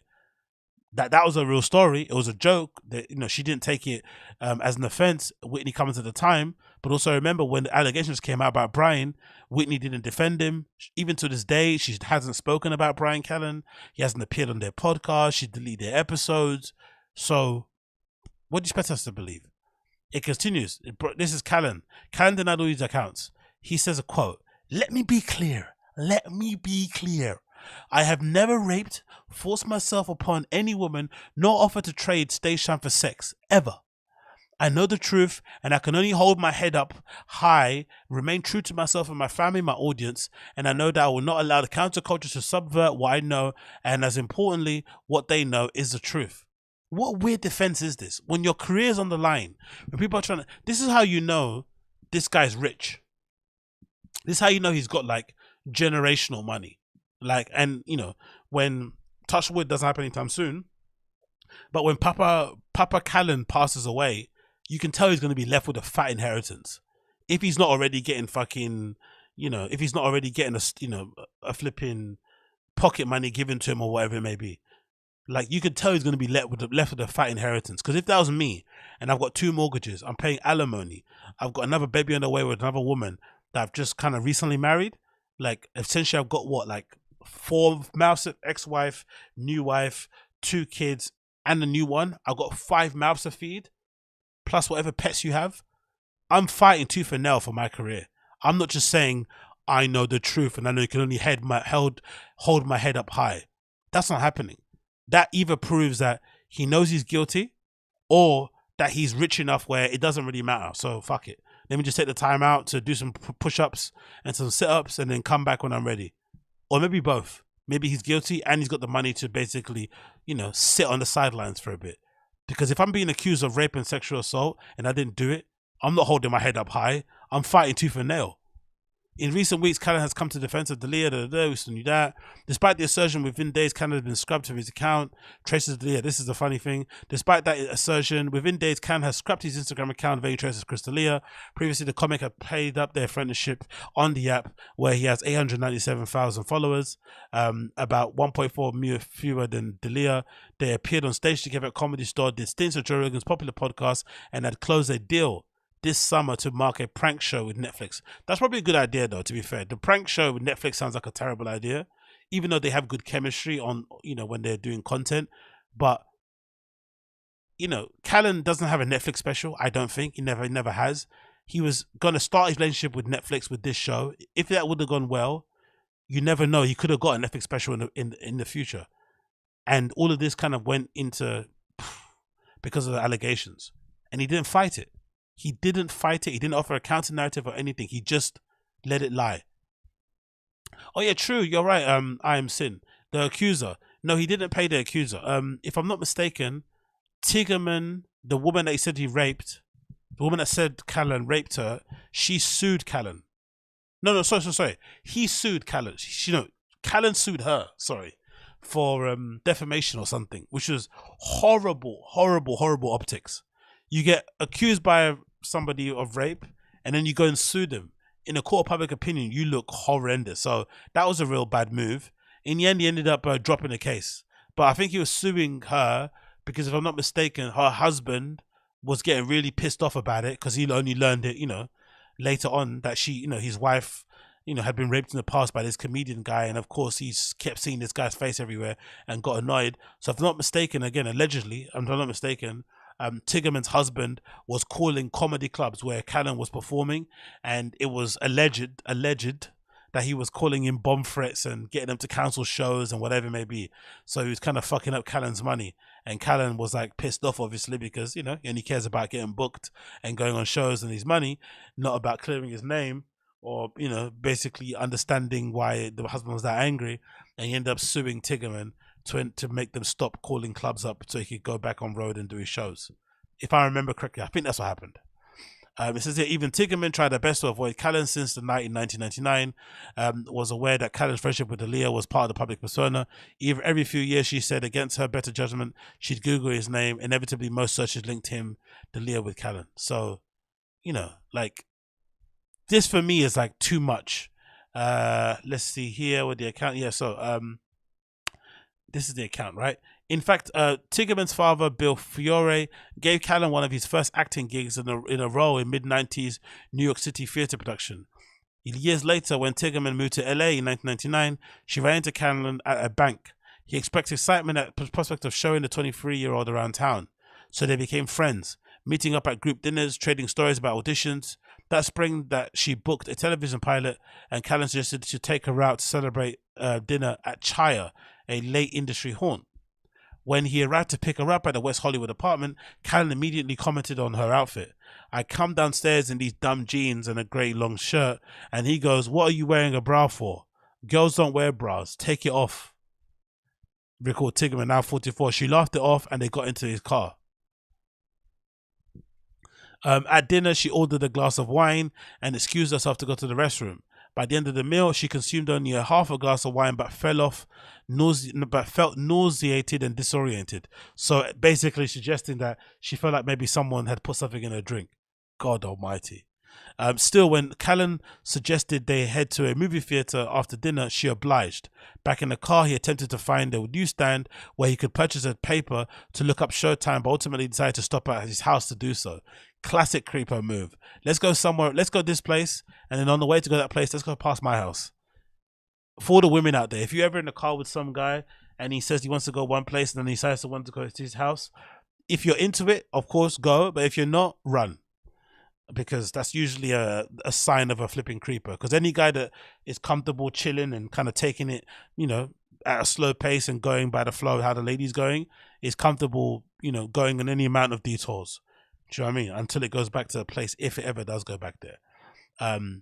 It says here, I remember looking at his home above the Sunset Strip, she says. The two sat down on a couch and Callen began kissing Tigerman. She was uncomfortable and felt ill, so she went to the bathroom. I remember looking in the mirror and thinking, okay, you just have to tell him to take you home. This isn't going right. I needed to sit with him and have a conversation about how we were best buds and I was in love with another dude. But when she emerged from the restroom, she said Callen was immediately outside the doorway, loitering, waiting. He moved behind her, staring at her in the mirror. Look how hot you are. You could be a Playboy playmate. This sounds like something Callen would say, allegedly. You'd think so, right? This, like, look how hot you Oh, I shouldn't laugh, but fucking hell. Within moments, she said she found herself in a bedroom where he pushed her down the mattress. As he ran his hands over her body, she said she kept saying no. Her mind drifted to a crime show she had recently seen on TV in which a woman repeated her name aloud to abuse her and attempt to humanize herself to him. So I said, I'm Catherine, it's me, please. This is not what I want to be doing right now. And he's like, you're gonna love this. Hey, big up Angel Reagan. Do you remember a story that Rogan used to tell long time ago about how he set up a girl on a date with a friend of his named Bryan? She called Rogan the next day and said your friend Bryan came inside me when we... Yes, it cut off, yeah. Came inside me, we had sex, yes, for sure. Angel Reagan, thank you for the $5 donation, man. I appreciate you. Yes, of course. And that story, if I'm not mistaken, that story was a story that Rogan told to Eric Weinstein to try and be funny. You should see Eric's face throughout the entire thing. He's like, okay. Eric is super uncomfortable, but Rogan thinks it's hilarious that he set up. I think the story goes Rogan's ex or one of Rogan's old flings hit him up again, said, "Hey, do you want to meet?" Rogan's like, "Nah, I'm spoken for, but I got a friend I can hook you up with." And she hooked him up with Bryan Callen, and then the next day the friend calls Rogan frantically saying, "Your friend's fucking horrible. I told him not to come inside of me, and he did." Like, absolutely horrendous, man. So yeah, the friends knew, everybody knew. So him screaming about being cancelled and all this stuff is nonsense. So yeah, so she said to humanize herself, she said her name repeatedly. The quote here said, "So I said, I'm Catherine, it's me. Please, this is not what I want to be doing right now," she said.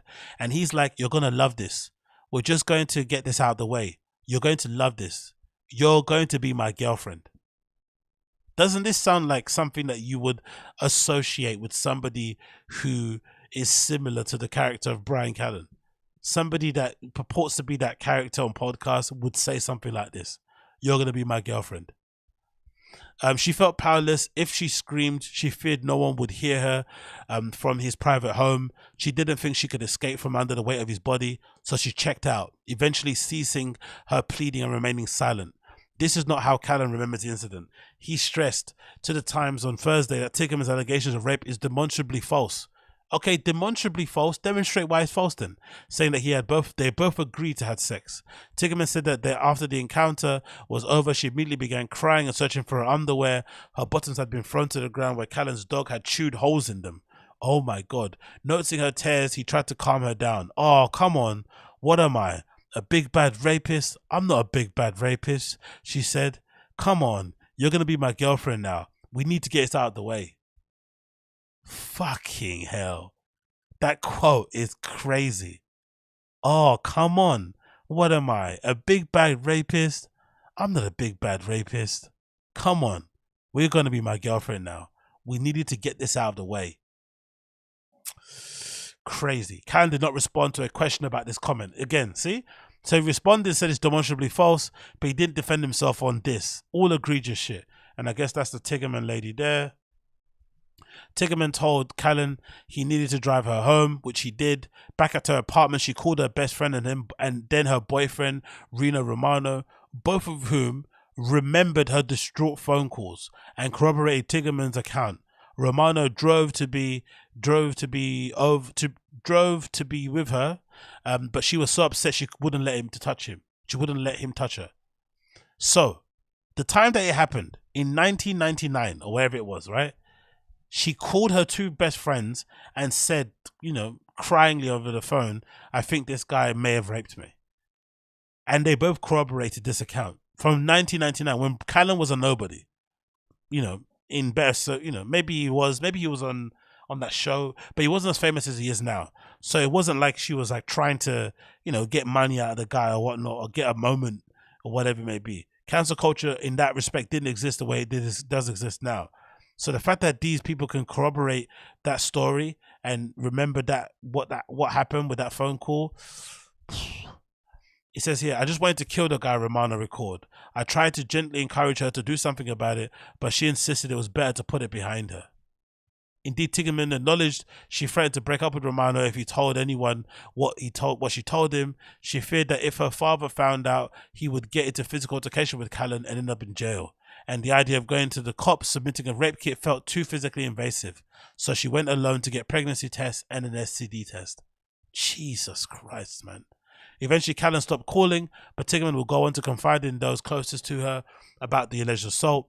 Within a year, she had shared the story with a few fellow actresses. Her husband, Gabriel Tickerman, heard the story early on their courtship in 2006, and her best friend, actress Jenny Wade, learned about the incident in 2014. All three confirmed these accounts in interviews with the Times. That account alone is absolutely wild, legitimately wild. The other one is the one with the American Apparel woman. Let's see if I can get that up quickly, and then we can move on, because this is a bit, this is a bit sad. Yeah, this is the one. Yeah, the American Apparel. Yeah, this is the one. As Callen stars were to rise, other women said his brazen behavior continued in 2009. This one sounds to me the one that you should be fighting against, because this sounds very believable. In 2009, Callen walked into an American Apparel store in Pittsburgh. Rachel Green, as an employee, I'm assuming a sales assistant, has no idea who he was. But her colleagues recognized him and pulled up his IMDb to show her his credits. The actor, meanwhile, had ventured into the second floor of the store, an area required employer supervision. If you guys know, usually American Apparel stores, even the ones here in the UK, they always had first and second floor, so this makes a lot of sense. So Green trailed him upstairs and helped him gather clothes to try on. He was friendly, she said, though he did emerge from the fitting rooms wearing only his boxer briefs numerous times. So she's helping him out with clothes. She's basically being like a kind of like a stylist type of thing, personal shopper. And, really and truly, when people are doing those type of things, they leave the clothes out for you to kind of pick up outside, or they hand them to you turning away. But he was opening the flipping change room, coming out of his boxers and basically, flaunting himself. The following day, Callen returned to the store and requested Green's help again. This time he was wearing a Speedo. This guy's a fucking wrongin', man. It was one of these tight, gross little things, she said. He ran out of the fitting room to grab something, like a little toddler. So I went in to get the clothes he'd already tried on. And then he comes in and pushes me against a wall. So he runs out. She quickly runs in to get the stuff. Then he allegedly runs behind her and pins up against the wall. Closes the curtains and starts kissing my neck as he asks me if I'm going to get in trouble. Shocked Green said she pushed Callen off her and ran downstairs, telling her colleagues he just attempted to make out with her. I remember not really taking it seriously, which is something I felt guilty about, frankly, for a couple of years, said Lydia, the co-worker who asked her last name not be used. Lydia is one of the two co-workers who told the Times that Green immediately told them something untoward had occurred with Callen.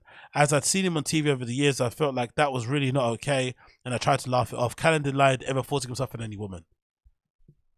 Again, for me, if I'm Callen and my success had come so late in life, and I had these allegations against me, and my literal future was hanging in the balance, alimony payments, new wife to look after, all this flipping crazy shit, I'm fighting tooth and nail to clear my name. I'm not just gonna say, whatever he said to kind of clear his name. It wasn't enough. And then you can't turn around and then blame counterculture for what you're in, because it's kind of all your fault, really. But yeah, that was my comment on this regard. I don't want to go over it too much because it's a bit gross and a bit of a bummer, but hopefully that helped to clear some things up a little bit and kind of give you an idea on that situation. But there's also this clip I want to play. This is super hilarious, courtesy of the Fire and the Kids subreddit.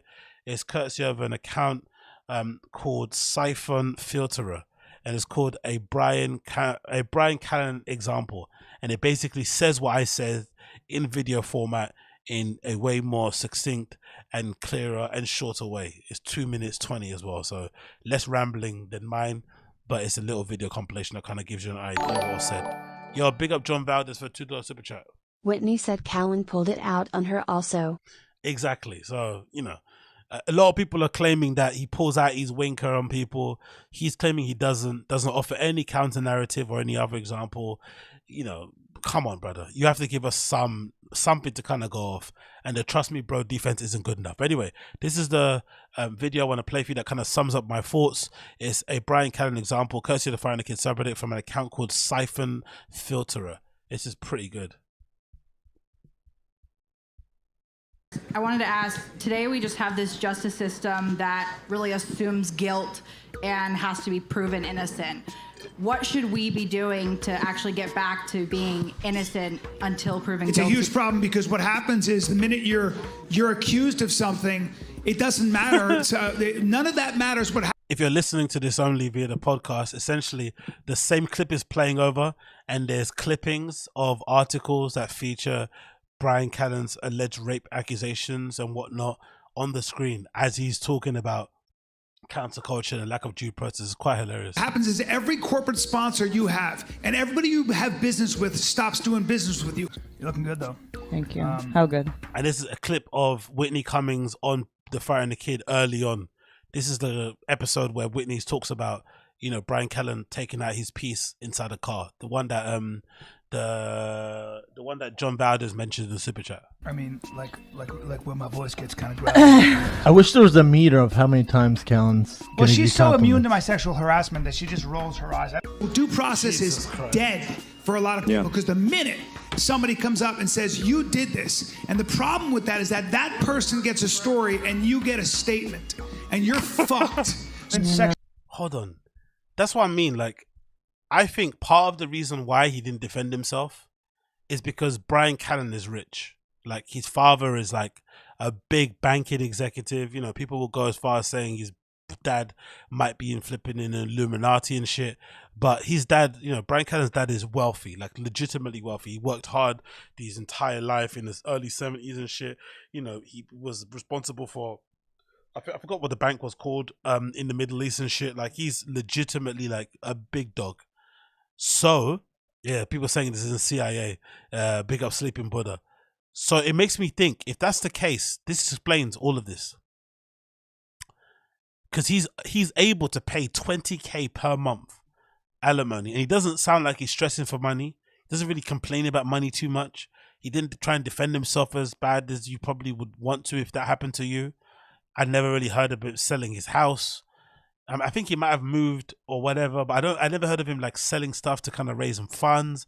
He still drives a Tesla. Like, life is pretty decent for Bryan, even though he, you know, essentially has been eradicated from ever having a Hollywood career or mainstream career ever again. And he has to pay $20K a month in alimony. That's a big amount. Like, how much you have to make to pay $20K? Like 100 grand a month? 50 grand a month? Like, how much you have to make to pay that? That's a lot of money. So maybe that explains why he didn't defend himself. He's just rich enough to absorb it, and daddy's got the money to flip him pay the bill if needs be. Been sexually harassing her for, well, since I've known you. Yeah. Yeah. Since Am I allowed to tell the story of when you really sexually harassed me? Yeah. Oh, I love this story. I've heard this. Yeah.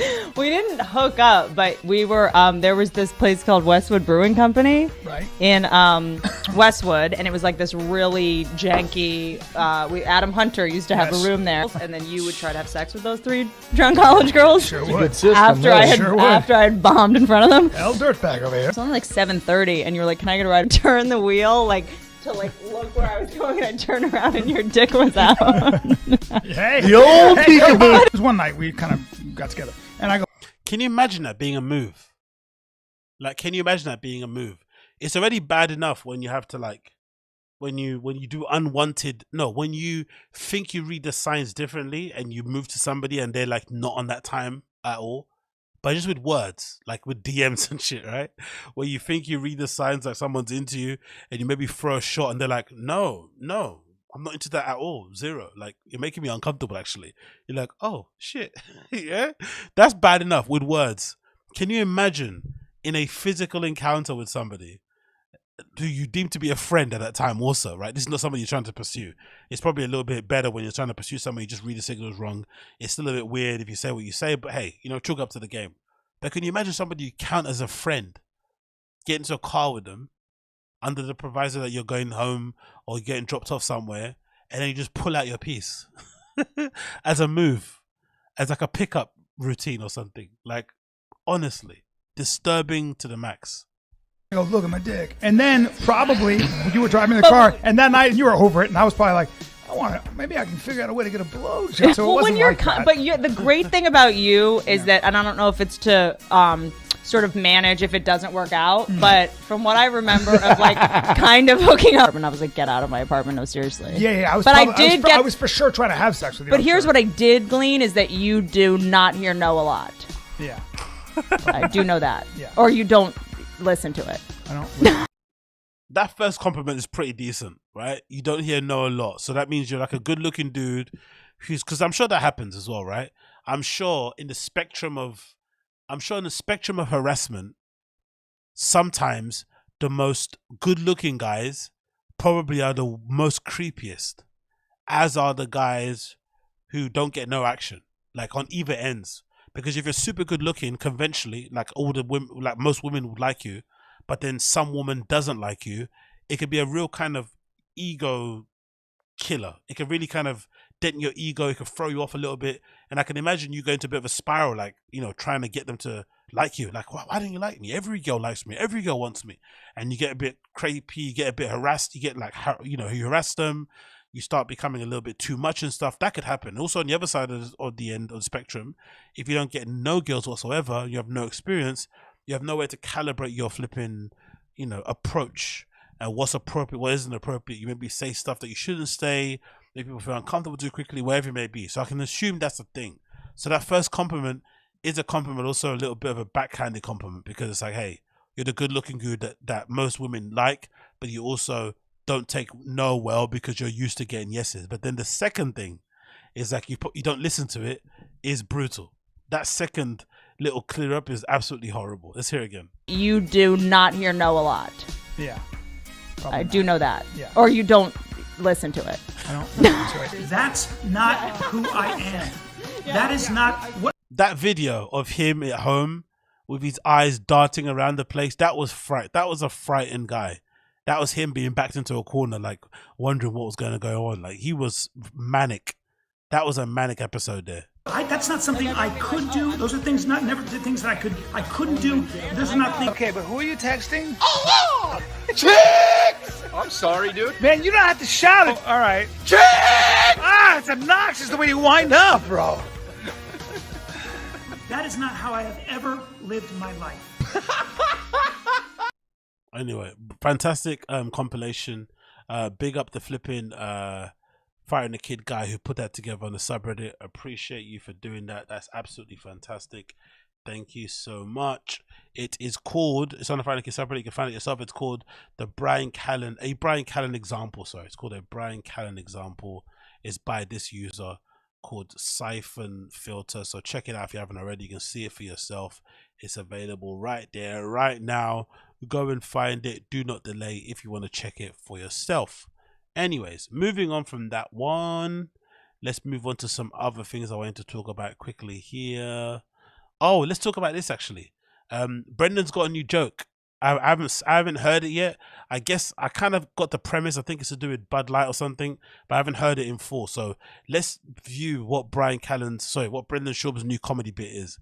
It's funny he's doing this stuff because I'm still going to go with the narrative and with the idea that I think that Brendan has been told categorically that the reason why he can't perform at the Comedy Mothership is because Joe doesn't think he's funny enough.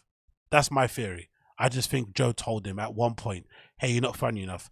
The current kind of narrative or kind of theory out there, floated by a few people. I think some people who are maybe associated with the Comedy Mothership out there in Austin have posted on the Joe Rogan subreddit and a few other places.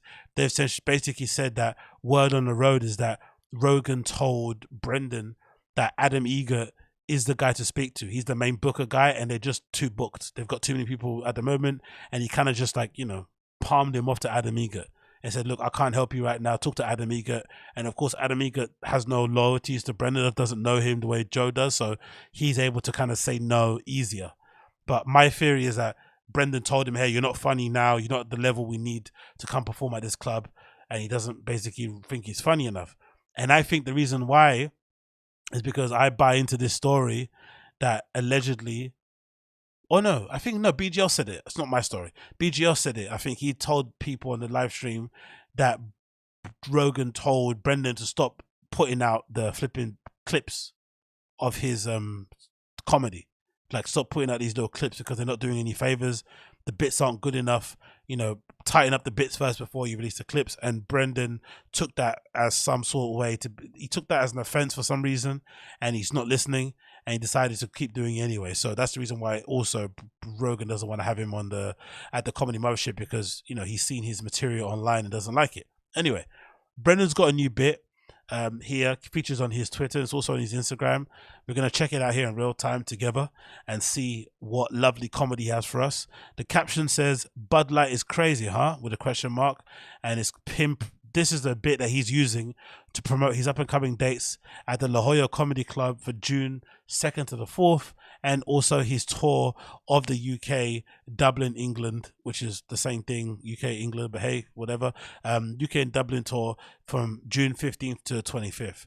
So let's hear this Bud Light joke, this epic Bud Light bit that's going to get everybody running to go buy tickets to his UK tour, Ireland tour, and to also buy tickets to the Comedy Store performance at La Jolla. Let's see what Rogan has. Let's see what Brendan has to say, and let's see if this is worthy enough to get him to perform at the Comedy Mothership. Yeah, you give a about your homeless. We're the American Idol for homeless. We have the best of the best. You're homeless and shit.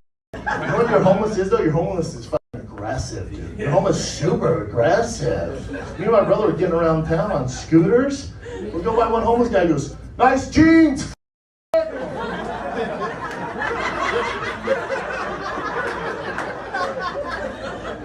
was like, "Sir, you don't have shoes."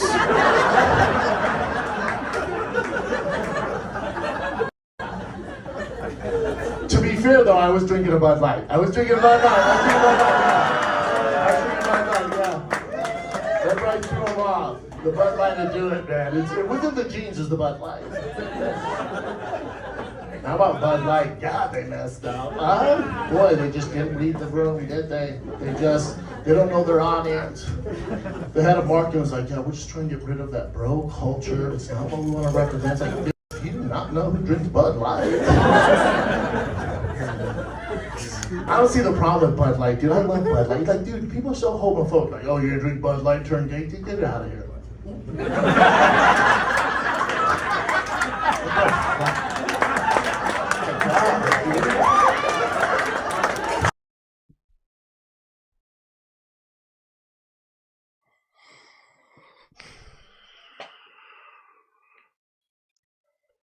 I'm willing to bet he didn't come up with that premise. If you're listening to the joke, the basically punchline of that Bud Light joke is that he pulls the Bud Light bottle up to his mouth and basically sucks it like he's giving the bottle fellatio. And as he puts the bottle down, the fizziness of the alcohol spills over and it makes it look like, you know, somebody's ready to burst. I have a feeling he stole this from somebody. This doesn't feel like something that came from Brendan's brain. That he was able to craft, maybe the kind of, you know, the whole old Bud Light thing as a joke bit because he's trying to be somewhat right wing, somewhat, you know, somewhat in that kind of state. He's not smart enough or doesn't have the acumen to kind of put that together. He isn't brave enough to really stand on it. He just throws out little comments here and there. But I don't think he was clever. He's clever enough to put this whole entire bit together. He might have put the first bit together, but this whole, like, you know, sucking on the Bud Light like it's a dick and letting it kind of foam up and shit. This feels like something that was stolen from somebody. It just feels like it. Did you see me deep throat that thing? Oh my god. Never taking that again, dude. You know, I usually have a gag reflex.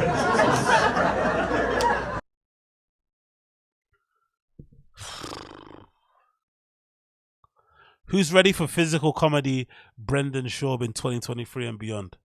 Physicality Schaub. Physicality Schaub.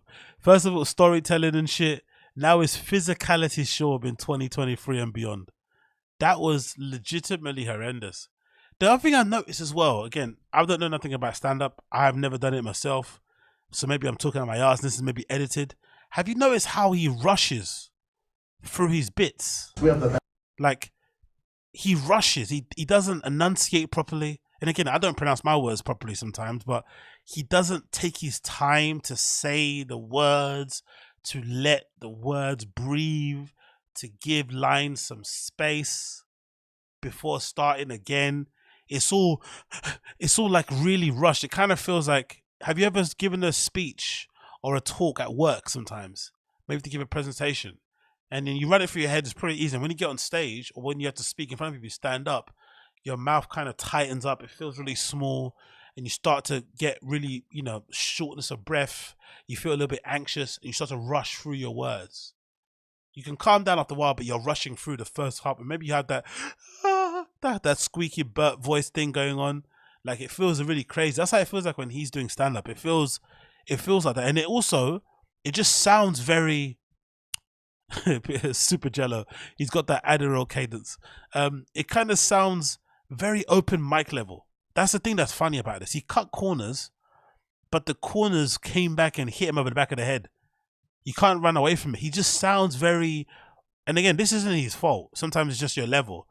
But he would have really benefited from really going the conventional route in comedy. Like, he needed to go down the real, you know, how people in fashion, you have to go through an internship. Some people have to go through that.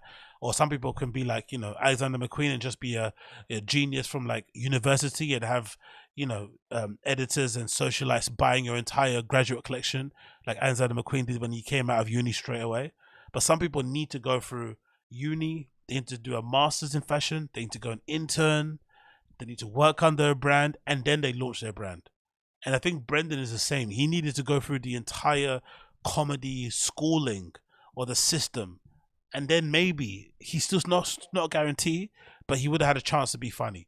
But the fact that he skipped that step and just performed in front of his a home crowd, the Fright and the Kid audience for the majority of his career, kind of fucked him up, man. Because this sounds like an open micer, even probably worse than open micer.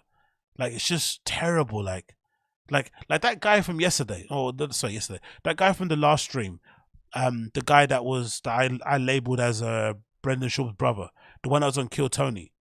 I know that raw Ted or that retard joke was a bit corny and a little bit lame, but he had a little bit more potential than Brendan, didn't he? He seemed like he was clearly high or really nervous and anxious, but that other guy who looked like Brendan, he sounded way funnier.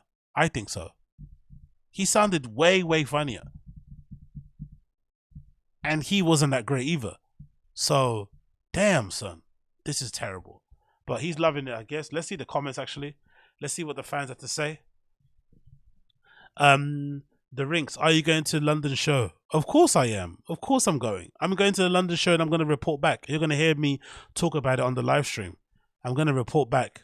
I might go there in a disguise though, just in case Jay comes after me, innit? Shark Eyes, Dolph Smile, whatever he's called. I might have to go there in a disguise. I have to wear I have to put on the Eric Griffin mask, innit? What's the Eric Griffin mask? You know the Eric Griffin mask? What's that? Glasses with nose and mustache. I have to put on this Eric Griffin disguise when I go there. That's what I have to do. Put on the Eric Griffin disguise, and then no one will notice me, right? Put on the Eric Griffin disguise, and no one will notice me. And put on one of those hats as well he was wearing, one of those fat man hats, right? Wear a fat man hat, Eric Griffin disguise, and no one will notice me when I go to the Brendan Schaub show. Like, who's that guy? Anyway, let's see the comments after flipping that amazing what was that? That amazing clip. Actually, let me get a screenshot of him gagging the thing so I can use it for a clip when I eventually clip this up, because this was absolutely horrendous. I had to put myself through this absolutely horrendous nonsense. Let's actually get a clip of him gagging the flipping bottle. Like, what is this? This is comedy, right? This is the height of comedy. This shit is. Look at this shit. What the fuck is this, man? This is what he spent all his time writing. All right, this shit. Look at that. This is comedy. There's only 1,000 of them, right? Thank them, as Joe Rogan said. There's only 1,000 of these guys. Only 1,000 true comics. Thank them. Thank them, thank them, thank them. Look at that. Fuck me, mate. Anyway, let's see the comments from the fans. What do the fans say about that deep throating Bud Light? Stolen joke. FIFA Sutherland strikes again. Oh, FIFA Sutherland. So he did steal a joke. Okay, I didn't read the comments before, so I had the feeling that joke was stolen. I think the first part he probably did himself, but the second part, I think that comes from somewhere else. You stole that bit from Nathan Lasher. Who the fuck is Nathan Lasher? Who the hell is Nathan Lasher? Let's see who Nathan Lasher is. Nathan Lasher. Who the hell is that? He's on Instagram? Who's this? Nathan Lasher. Who are you, sir? Oh, people are saying in the chat even, he stole the joke. He stole it from Brezza. Oh, is this the guy he stole it from? Look, he's got a beer in his hand. Is this Nathan Lasher? Is this him? What's this about? Let's see. 4 days ago. Thank you for the guys. Everything. Let's keep it going. Comment below. Anything you'd like to see. Bud Light. Funny trending. Okay, let's see this.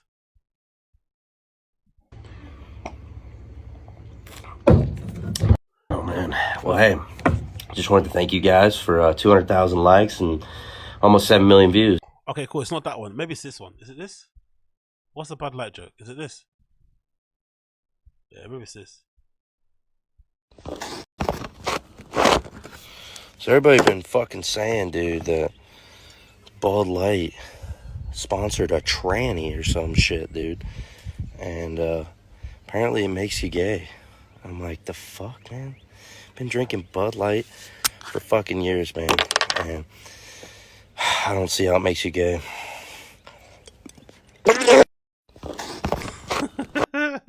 You see, that's actually funnier. Even though the joke, the setup isn't what it is, but the end of it, the punchline of him actually gagging on it and spitting a bit is actually funnier. That's actually funnier than Brendan's joke. And it's like 10 seconds, 30 seconds, if that. Fucking hell, Brendan, man. This joke isn't even that. This joke isn't like. It's good, but it's not like steel worthy, you know? You should be able to think of this yourself, or the premise of it, slightly. Do you just what I mean? Am I making sense? Like if it was me and I was stealing a joke, right? Which I obviously wouldn't, but if I was, it'd be something like worthwhile to steal, something that you generally couldn't come up with. But if you could come up with it, it's within your wheelhouse. You should feel ashamed stealing it, because if you didn't think of it yourself, you have to kind of give his head a wobble. Like, you should be a little bit disappointed to think of it yourself, or the general premise of it. And again, he did it terribly anyway. That setup was so long, so dragged out, and the guy went the extra mile by actually gagging on it himself a little bit. But Brendan couldn't do that. He couldn't embarrass himself that much. Wow, he stole it. That is crazy. So big up Nathan Fisher. Check him out as well. Subscribe to him. He's on Instagram. That's his name there. Big up Nathan Fisher. What? Let's actually see his thank you post. Actually, what did he say in his thank you post? Oh man. Well, hey, just wanted to thank you guys for 200,000 likes and almost 7 million views. Shit's fucking nuts, and never thought that shit would happen. But thank you guys a lot, and I'm gonna try to keep making funny content for you guys and keep it rolling. Comment down below stuff you'd like to see, and I'm not gonna try to milk these trends, because you know that shit's fucking stupid. And yeah, we'll make some original stuff and keep it rolling. Thank you guys. Nah, he seems nice. He's getting a like from me. He seems lovely. Jesus Christ, Brendan, man, what is wrong with you, brother? So yeah, that's incredibly uncool. The likes as well.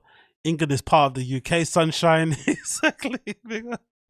This is brilliant. Some person says this is actually good for stand-up comedy live. I've seen way worse. At least it flows. Honestly, the bar for Brendan is so low. This is actually good for stand-up comedy live. I've seen way worse. That's the biggest backhanded compliment you could ever get from somebody. I've seen worse. At least it flows. Why not Joe? Why won't Joe invite you to the mothership? Wow, Brendan, you're just so funny. You funny little guy, you. That Bud Light bit was solid. Will Redband, Carlos Mencia, you for stealing the jokes. Great bit. Better find a new sponsor, bro. Not the spaceship. You remind me of Eric Stone Street in Modern Family. Who's Eric Stone Street in Modern Family? I don't know. I don't watch Modern Family. Clearly, because I'm not white. When you coming home to Denver? Another one. You stole Bud Light from a TikToker. There's no way you didn't see that. Oh, it's a TikTok joke. Nathan Fisher's on TikTok. No way. No way. Nathan Lasher TikTok. Oh my. How many views has he got on there? Because he's got 500,000 on there. Let's see if he's on here. Oh, Brendan, what's wrong with you, man? Yeah, there he is. Look, he's there. He's there. Look how many tags he's got on it. He's all over there, right? Look there. Is his name Benny the Jet, or is his name Nathan? Okay, his name. He's got his tag there. Nathan Lasher there. Oh my days, Brendan. So he probably saw it on TikTok or something, because I'm assuming he's on there now. Especially since BGL is off the team, he needs some new material to kind of mine from and dig into. So for sure he's on there. Let's see. How many views did it get on Nathan Fisher's account? I'm assuming millions. That's probably why he probably saw it. Let's check this out here. Oh, bloody video. Let's just do it at Nathan Lasher. Okay, he's not on there, so it doesn't matter. Anyway, it doesn't matter. You get the gist. It's okay. That was funny. UK Dublin, then England. Could be the same. You came a long way from Showtime. Don't come to Wales, be great country. Never come here. Don't come to Wales as well. Wales. Spelt like the the sea beast, right? Or the land beast, sea beast. Don't come to Wales, be great country. Never been here. Hell yeah, brother. Stealing jokes is on brand for you. Can't wait till you get sued, be. TikTokers aren't comedians and TikToks aren't stand-up. I think it's free game if you make it funny on stage. What? So this person's encouraging Brendan to steal jokes because it's from a TikToker. In my opinion, it's actually more embarrassing if you're a stand-up comedian and you can't come up with a joke yourself and you have to steal it from a TikToker. That's actually more embarrassing. Maybe I'm, talking out my ass there, but I actually think that actually says more about you than them. Joe Rogan, are you going to call your boy out for stealing jokes? Yo, that red table was made specifically for Gallagher, and the black box on the stage was from the original stage where the greats performed. Dope show, man. Come back to ATL. To prove I'm not just being some hater, B, I wanted to let you know, since I know you are really serious about any copyright infringement issues. All right, tag the Instagram of Nathan Lasher. Brendan Mencia. Oh my days. Brendan Mencia. Wow. FIFA Sutherland strikes again. I like how they call him FIFA Sutherland. That's amazing. It was all bad, but if I had to give a compliment, that final visual gag was hacky, but still the funniest thing I've seen you do. But the funny thing is, he stole it. He stole the funniest thing about the show, about the joke. The funniest thing he stole. God almighty, Brendan, man. The joke isn't even that good. You couldn't come up with that yourself. Also, I'm looking forward to seeing you live. You look so uncomfortable and stiff. You make me feel uncomfortable just watching you. That's a stolen joke. Was on TikTok and the guy called you out on Instagram. Oh, did he? I got his Instagram actually here. Did he call him out on Instagram? Let's see here. Did he call him out? This is a joke. Let's see if he called him out. Nathan Lasher said something. Or did he delete the comment? Where is he? Is he on here? No, I don't see that. Oh, there he is there. Nathan, yeah. Pretty fucking Bud Light of you to steal my joke, dog. 818 likes. He's no way he can't have said. No way he couldn't have seen that. No way you couldn't have seen that. It's the most liked comment on there, isn't it? Wow. Has it got more likes than the post? No, it's got, okay, the post has got 5,975. Nathan Lasher's there, bro. Oh, this is so bad. The joke isn't even that good. 50 replies. Oh, come on, Brendan. You gotta do better, man. You gotta do better. What are we doing here? Water, weed, dune, hair. Come on, brother. This is so horrible.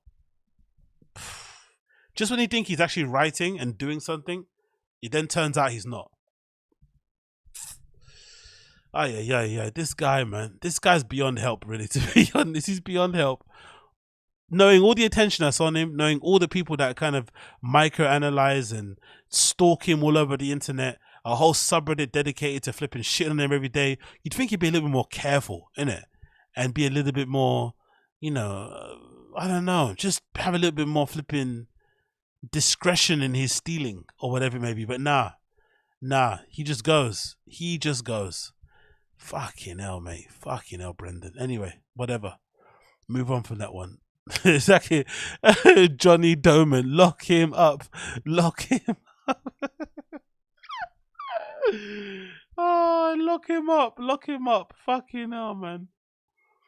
Lock him up. Anyway, moving on. Moving on from this one. What's the thing called? Papa Beg the Differ. Exactly, Papa Beg the Differ. Oh, fucking hell. Anyway, move on from that. Let's go on to the main piece of resistance. Let's check out. I want to check out here. Let's check out. Should we do a little bit of the show? and see what he's saying there? It's a bit of a horrid one to check out. Or should we? Yeah, let's check out the Schaub show. Let's see what Brendan's saying on the Schaub show. Let's hear him speak about some stuff. So this is Brendan, late episode of the Schaub show, episode number 332. Let's see how we last on here. Let's see. Or see how long I last watching this horror show. Okay, let's check this out. Let's check it out. Let's check it out.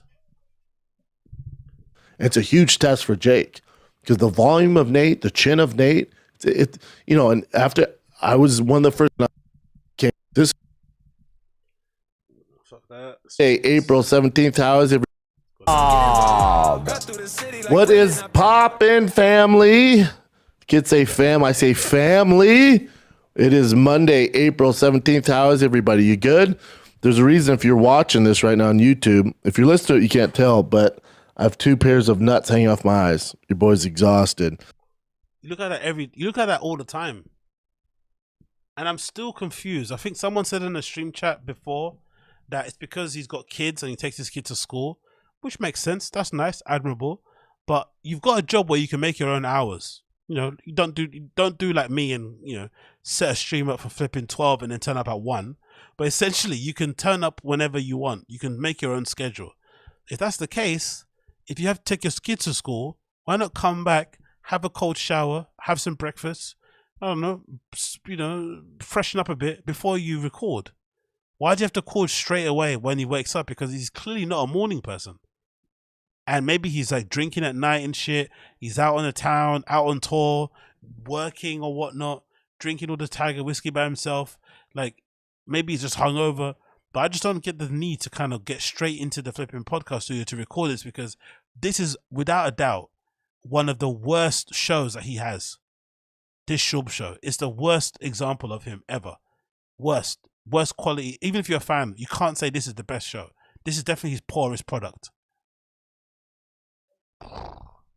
My oldest son, who's 7, big T-Dog, he recently has asthma, and then I don't know if does anyone have asthma in there? No. He had an asthma attack at 1 a.m, which is pretty scary when your critter turns blue. So your boy was up till about 4 a.m, had to rush to the emergency room. And they gave him some, they do all these tests and calm him down, get his lungs back to normal. But no soccer today. No soccer today. So that's how it goes, man. Life of a dad, hanging out at urgent care till 4 a.m. Hell yeah, dude. Right on. Beast of a dad, never met him. Asthma, not. It's like, bodybuilder news. They didn't give him CBD to fix his asthma. Use my code SCHAUB'S 20 to get 20% off.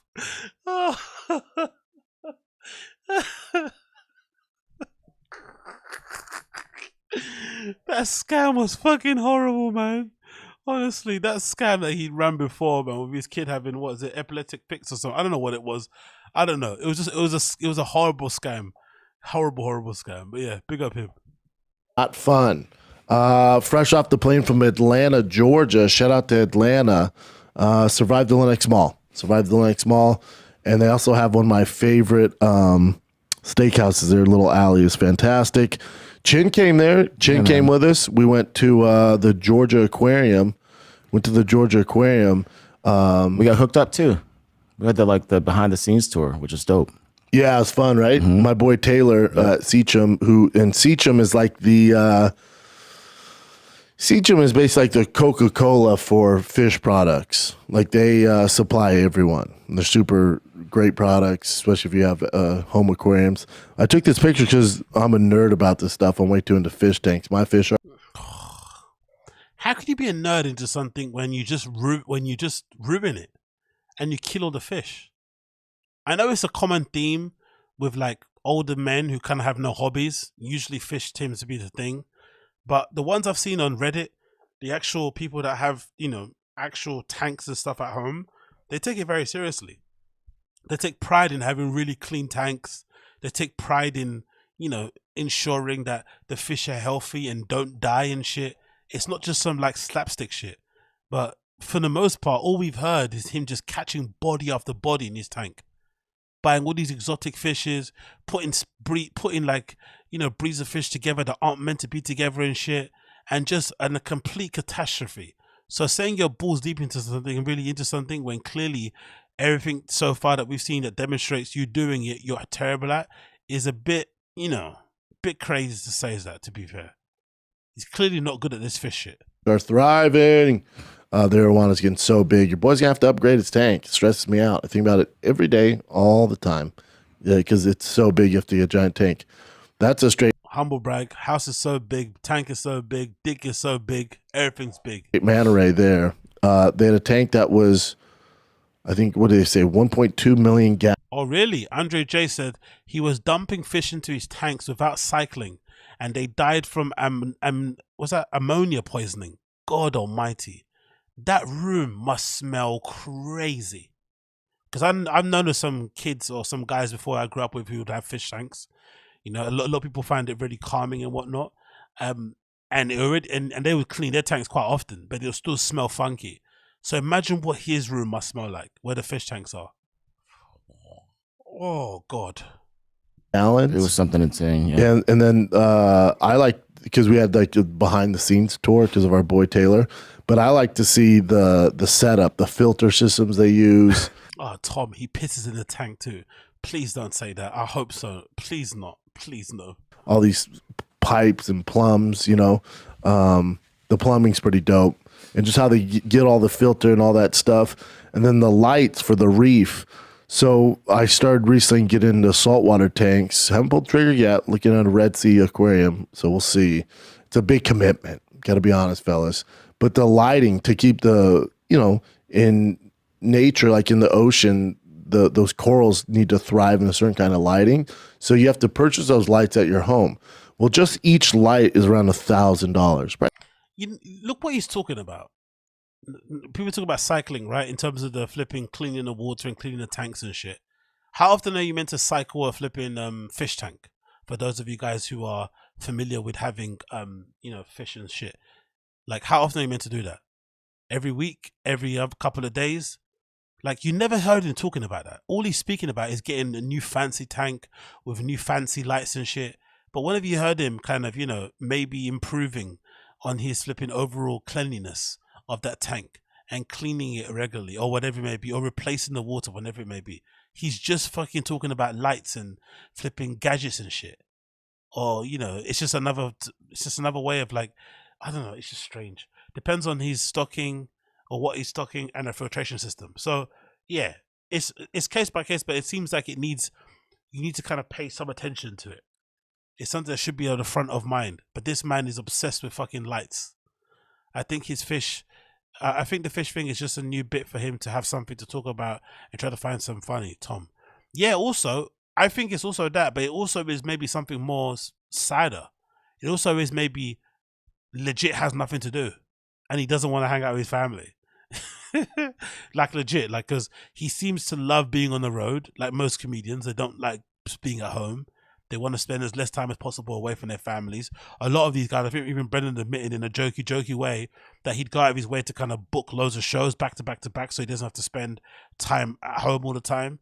And whenever he does have to kind of be at home alone and the wife goes out and he has to kind of look after his kids, he makes it into such a big deal. Oh my God, I had the kids all by myself this week, because he doesn't necessarily have to do that. He has to kind of, you know, he's kind of just flies in. He's the cool dad, buys cool stuff, hangs out, watches TV, and goes out to do shows. So I think these hobbies are like ways to kind of get away from the family and just spend a lot more like alone time, which is pretty weird, to be fair, that you want to spend that much time away from your family when you actually have a legit family at home. Like you want nothing to do with them because you don't understand Spanish or something. I don't know.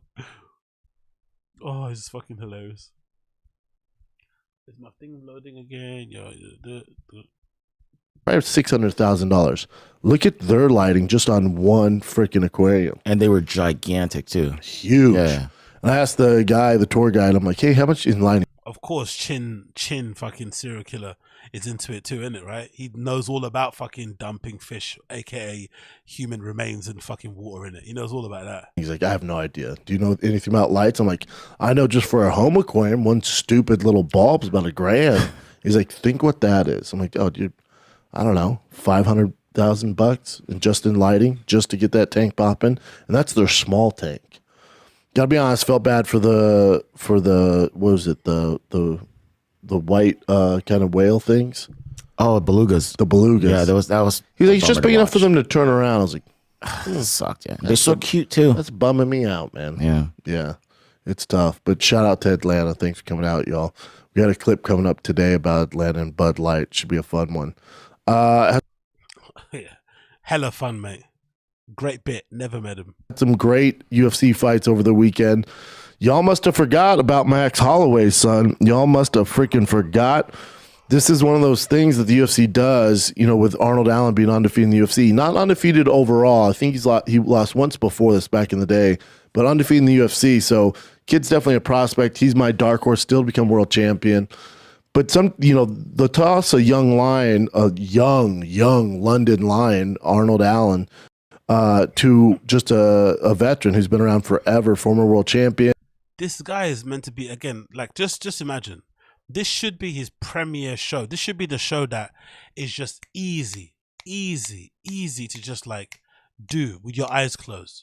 Former professional athlete, legit professional athlete, even though he wasn't, he didn't play at the highest level in football, he still did what most people couldn't do and get on the practice squad, couple of walkouts, whatever it may be, legit. Fought in the UFC, even if he wasn't good, he still did it. He got a couple of good wins under his belt, knocked out a flipping legend like Crow Cobb, and had some good fights. Got knocked out a few times, but still, he fought at an elite level. And he's been in the sport for a while, right? Training and all that malarkey. This should be the premier show where he's able to offer unique insights into the sport, into what it means, into this, into that. Like kind of like Chael Sonnen does, right? Where it's maybe not super analytical or whatnot, but he offers a real rare insight into what a fighter would be thinking, right? It kind of gives you that kind of perspective. Goes off on tangents, but it's done in a really kind of unique Chael Sonnen way. You know what you're going to get from him when you go and check out his sort of card breakdowns or fight breakdowns or whatever it may be. This is just like blabbering, like nonsense. This is even less than a casual level that he likes to always kind of insult.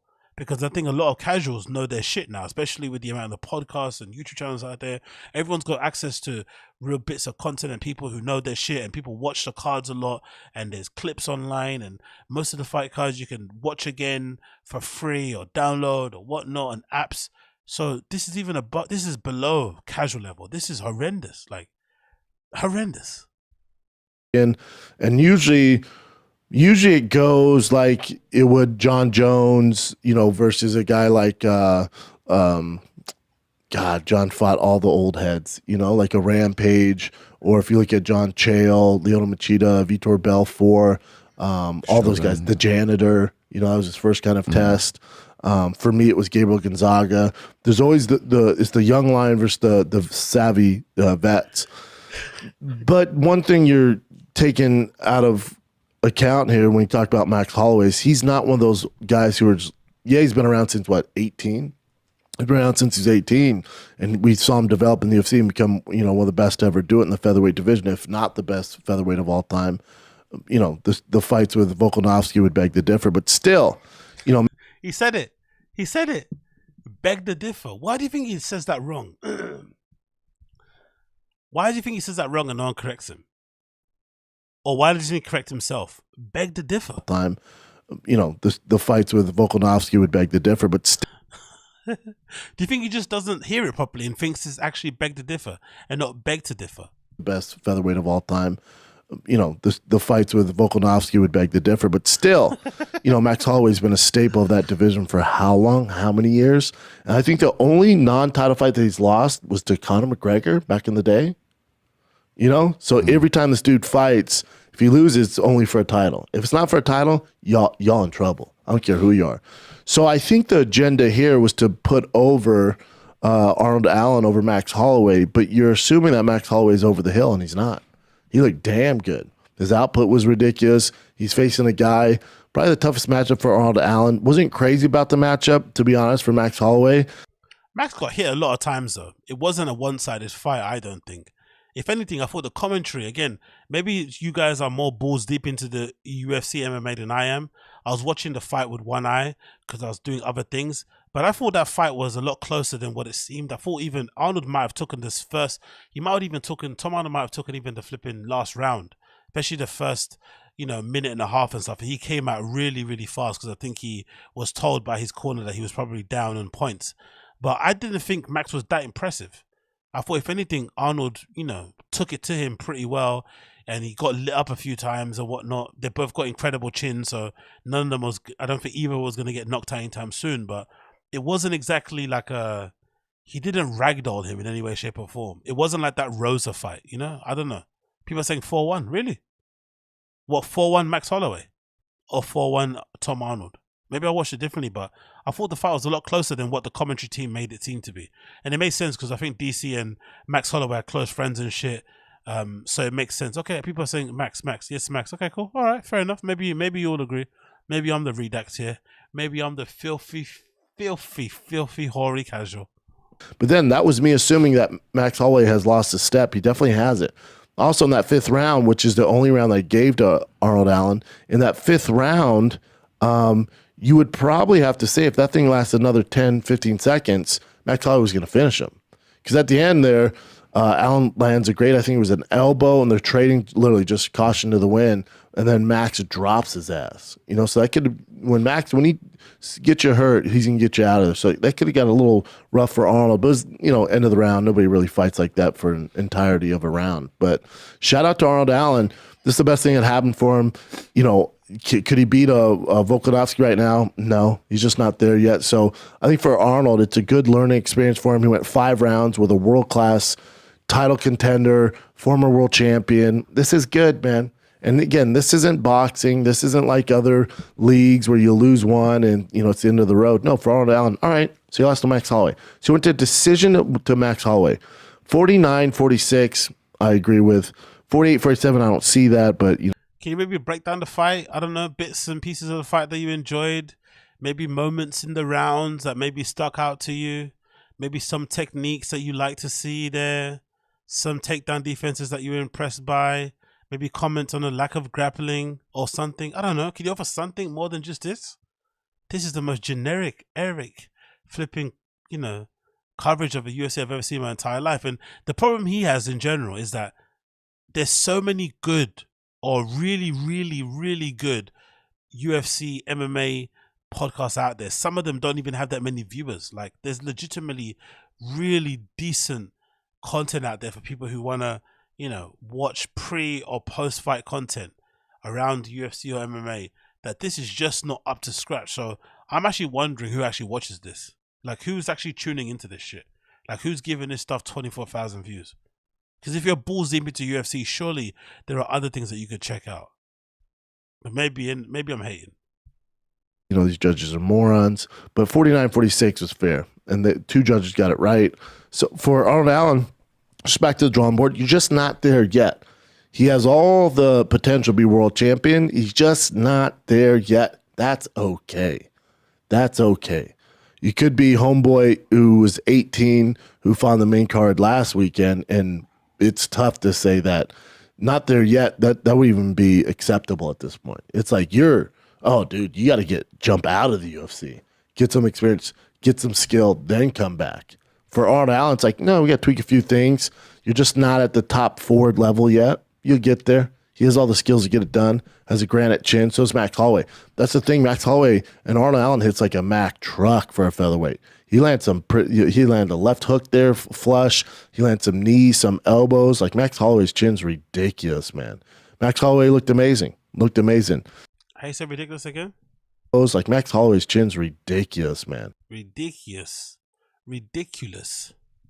There, flush. He landed some knees, some elbows. Like, Max Holloway's chin's ridiculous, man.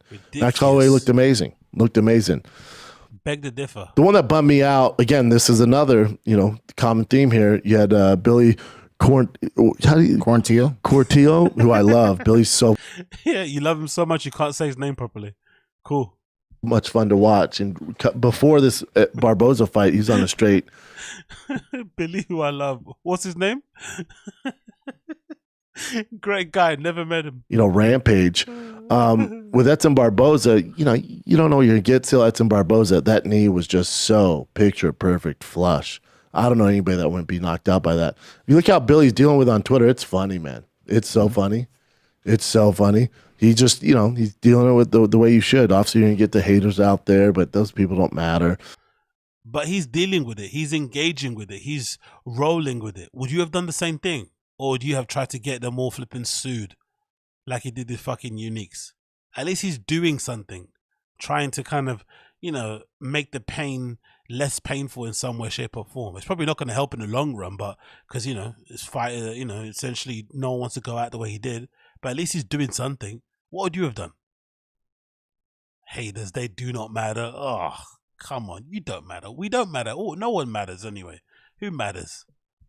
And then with Billy, he's just taking it in, taking it in stride and having fun with it, and he'll get back on the horse. That kid's a fucking monster, man. You got a young line trying to take out Edson Barboza. He's been a staple of the featherweight division for how long? Shit happens. Not the end of the world. And do I think Billy is a better fighter than Edson Barboza currently right now? Yes. What? You got nuts. How can you say that? How can you say that?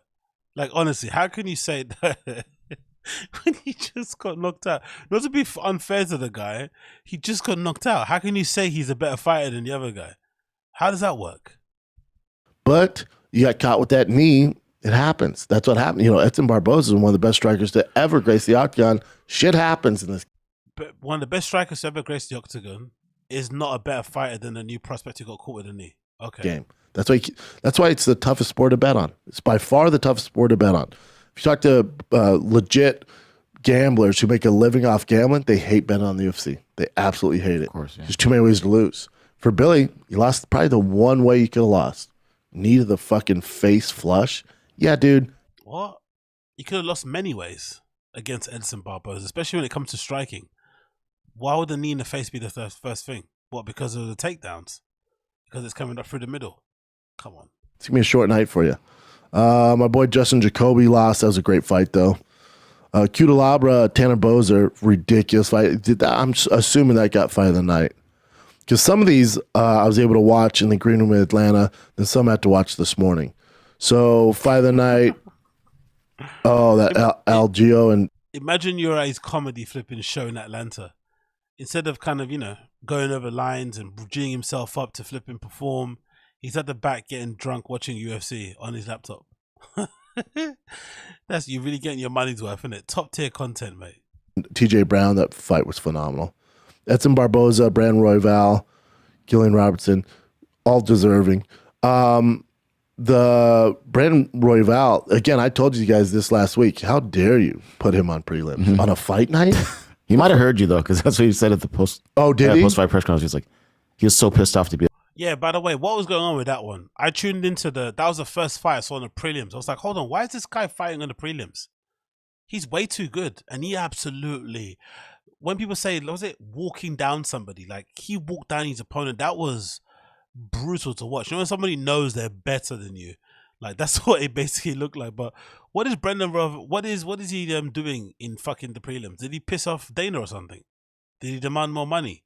Like, what was he doing in the prelims? That didn't make any sense, to be completely honest. That's really crazy. Be at the prelims. Don't ever do it again. It's so disrespectful. Yeah. A guy of his skill level and what he's earned in the UFC to put him on prelims, and then look what he did to that dude. Ranked, demolished homeboy. Ridiculous. Why is it? Matt Rich said Dana apologized. Okay, cool. That's cool. I like that. What's it? Server design. Brendan said Cutelabra. His real name is Cutilaba, but Brendan's read what? Chupacabra.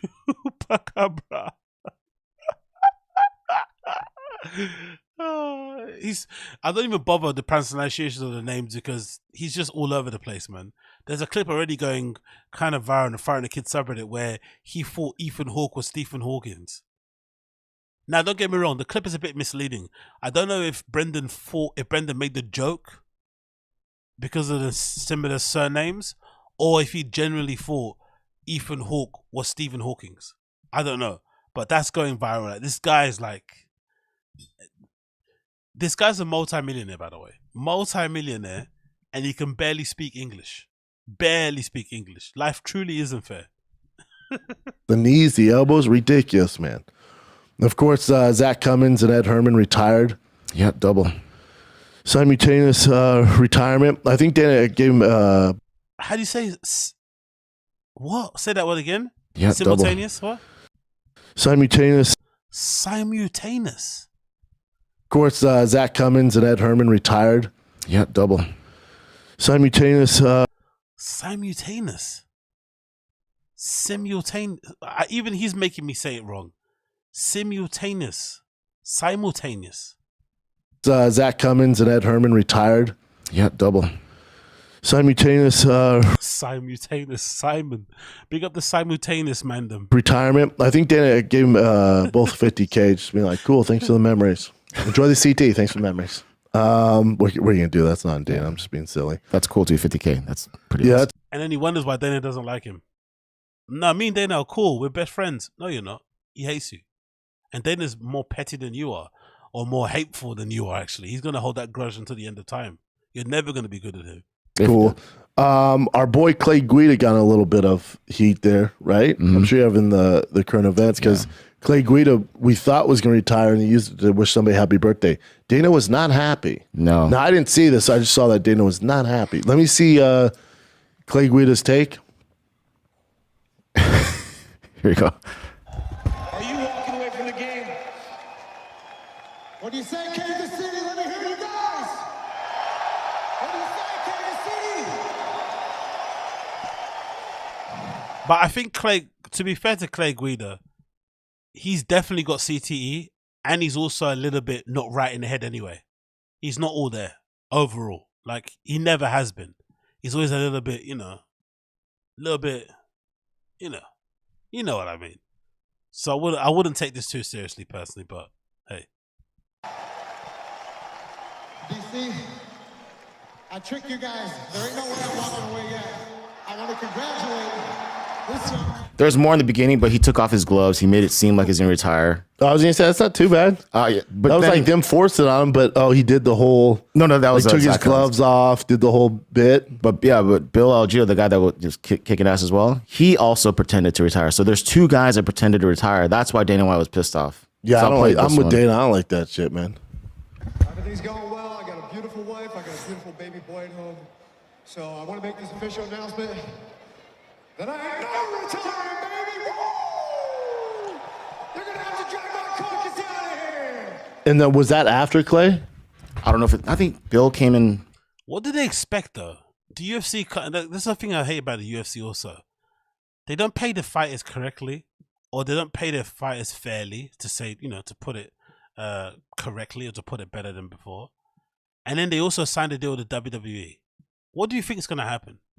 People are going to play up to the theatrics. They're going to do what needs to be done to kind of get their name buzzing, and that's what they're going to be doing. If you pay people fairly, they won't need to do this nonsense that they're doing now, these theatrics just for the sake of clicks and views and whatnot. And maybe they wouldn't want to turn into quasi WWE characters anyway, to kind of get some eyes and attention on them so that they can improve their bottom line. That's basically what's happening here. They're desperate. A lot of these guys, earn sometimes less than 30 grand a year, which is nuts when you think about what they have to put their bodies through. Essentially putting their lives at risk. The money you have to pay for training, for camps, for nutrition, for coaches and shit. And they get paid sometimes as little as 30 grand, maybe sometimes less per year. It's ridiculous. Pay them more and you won't see this stuff. Probably before. Yeah. So it was before. Yeah, Bill, and he got fight of the night, and the submission was ridiculous. That was such a good fight. That one I kind of vibe with because the Zach Cummins, Ed Herman double retirement, like that's the kind of that's fresh in everybody's mind. So Bill just played off that. Clay Guida to do it was like, dude, it just happened, dude. You can't do it back to back. I know, it kind of ruins it. Yeah, that was weak, dude. But I love Clay Guida. He can do no wrong in my book. Sucks he lost, though. Sucks he lost. Great show. Overall, good fight night, though. Ridiculous fight night. The UFC's been on fire lately, man. That ridiculous. Overall, good fight night, though. Ridiculous fight night. Ridiculous. Right. The UFC's been on fire lately, man. With that Asanya fight card, now you got this fight night. Let's take a little break from the chatting about the fisticuffs, because guess what? This episode of the show. Why is he like get more amped and in a better mood when he's reading our ads? I guess because they're paying him money, but Jesus. Job Show is brought to you by my friends at Green Chef. What's Green Chef, bro? No, we're not gonna do that. Bok choy. We're not gonna do this.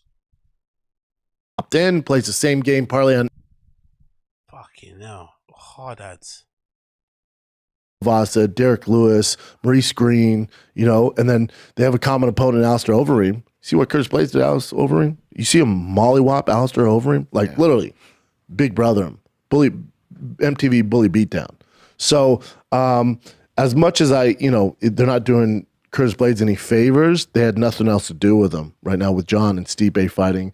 That's supposed to happen in Madison Square Garden, according to rumors. But I do think on paper, stylistically, Curtis Blades is by far the toughest matchup for John Jones. Gives him the most fritz, too. And Curtis Blades wants that fight. My God, does he want that fight.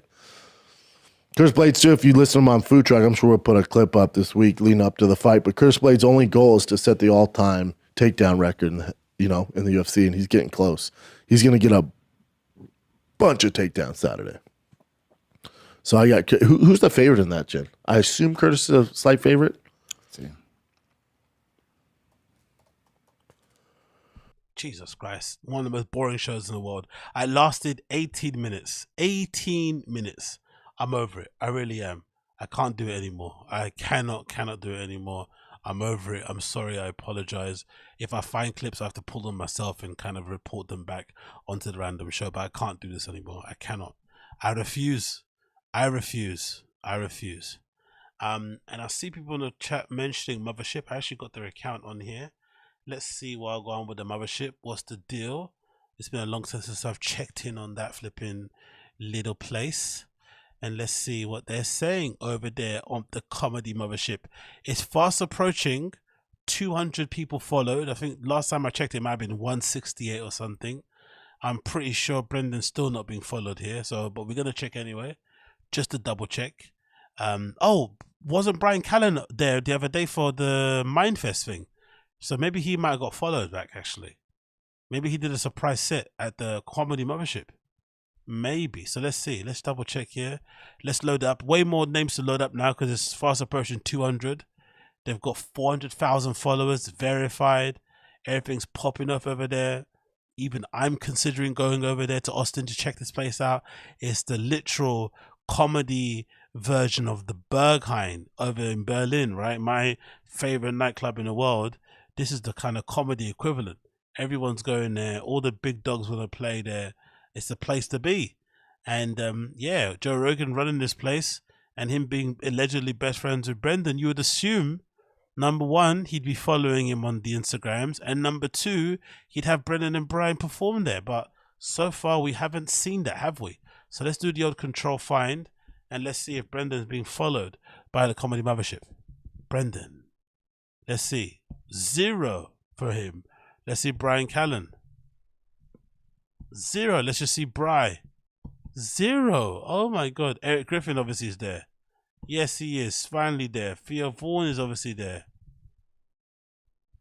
Yes, he is. Theo Vaughn. I always say Theo Vaughn. It's Theo Vaughn, because I keep pronouncing it wrong. It's Theo Vaughn. But Vaughn sounds so American. It's Theo Vaughn. Theo Vaughn sounds way more in my accent. But yes, Theo Vaughn is there. Is Chris D'Elia there? Let's see. Is Christ D'Elia there? No. Chris D. Comedy's there only. Who else is in that group of people? Bryan Callen, Sam Tripoli. Is he being followed by them? No. Sam Tripp.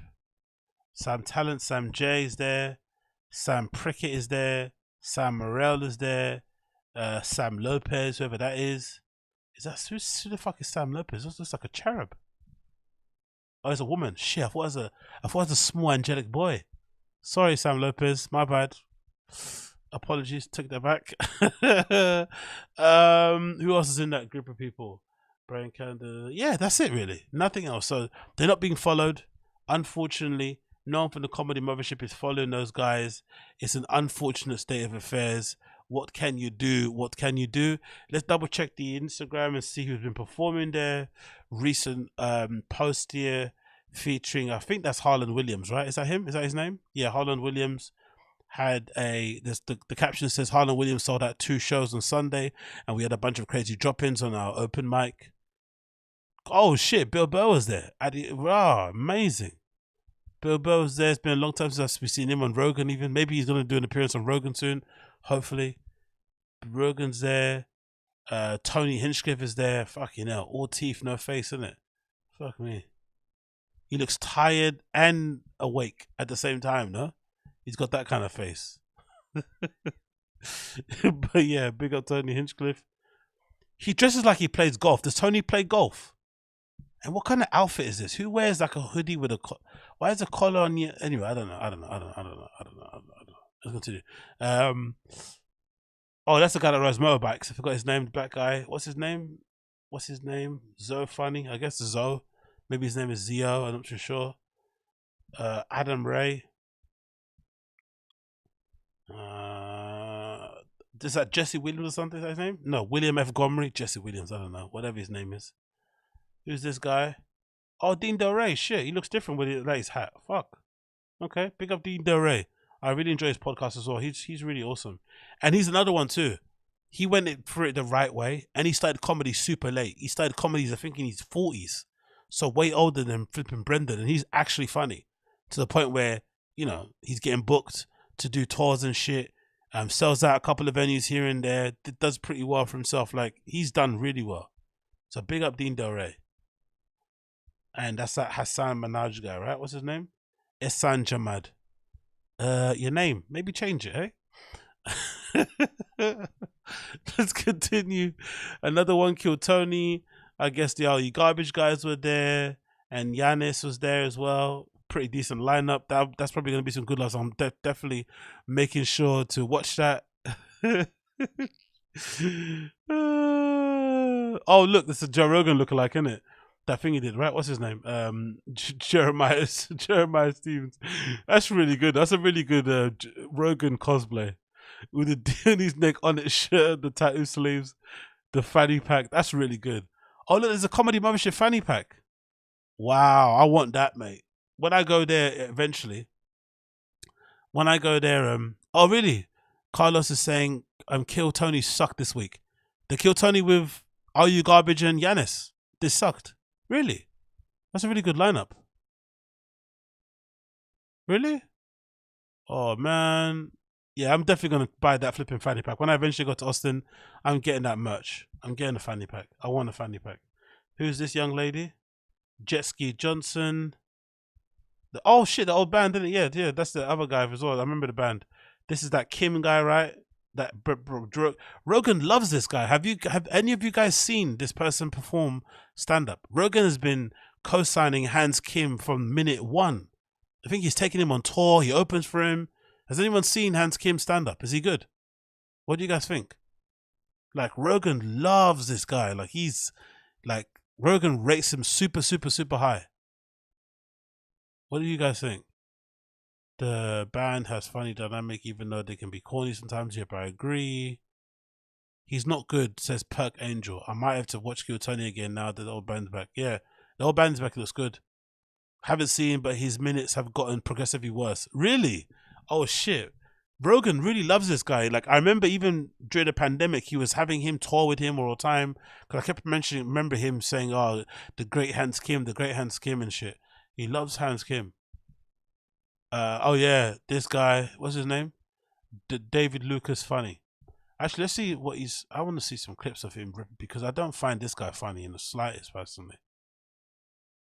Meant to be a roast comic or something, but me don't find him funny in the slightest. Let's see what he's got here. Let's see his. This is his crowd work, right? This is what happens when you heckle at my shows. What happened here? You want a drink? Can I get a slim fast on the rocks for this bitch? Was there Slim Fast on the Rocks? I don't stop!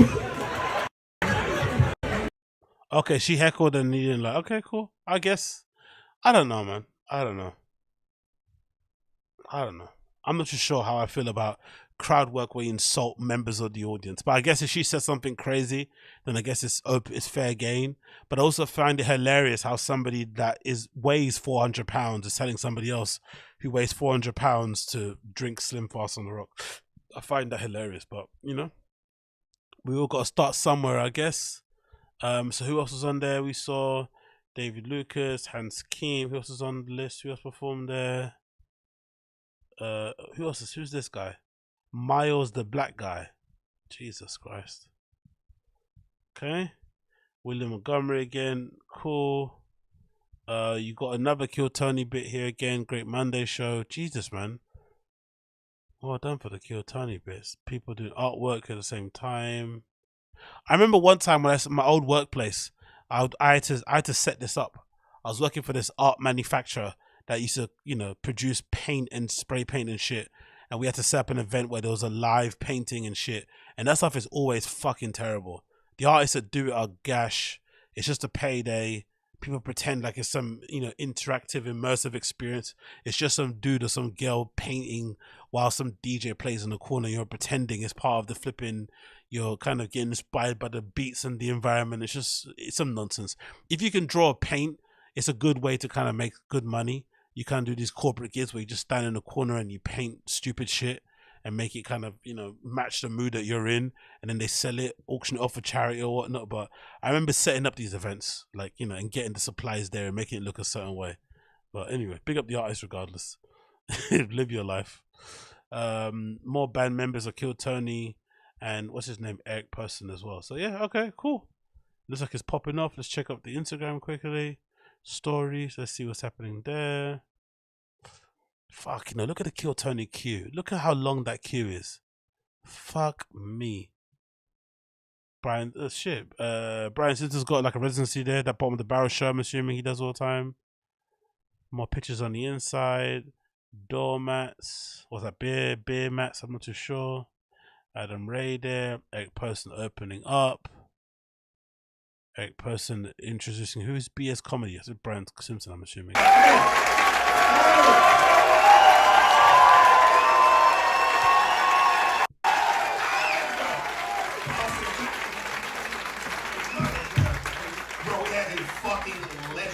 Show for you tonight. I mean that. Legendary.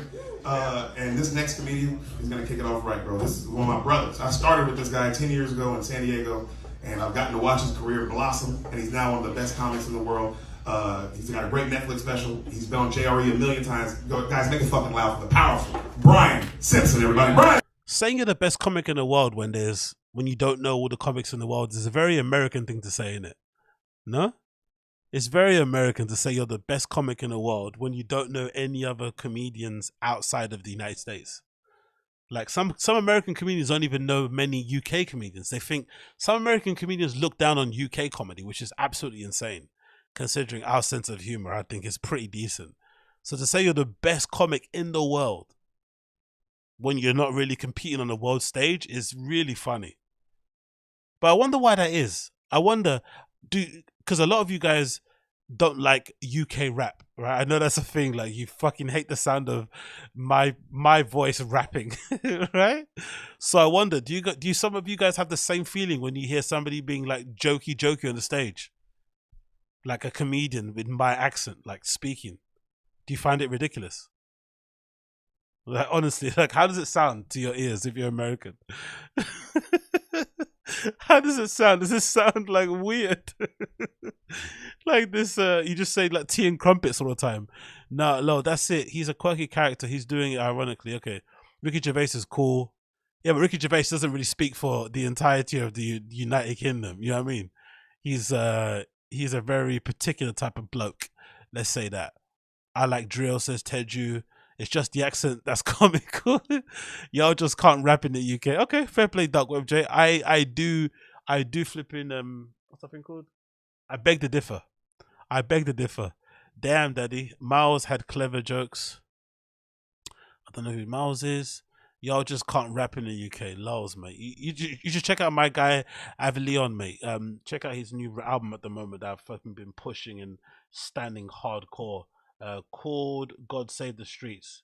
Avilion. Check that out. He's my guy. I'm on him 100%. He's amazing. Check him out. Let's continue with this one.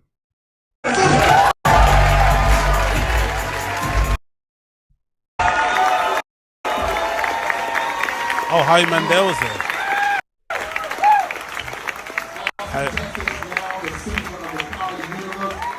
Howie Mandel. You never know who you're going to see. This show is just going to keep getting better and fucking better. So it is my pleasure to introduce this next comedian. You know him. You love him. Howie Mandel, everybody.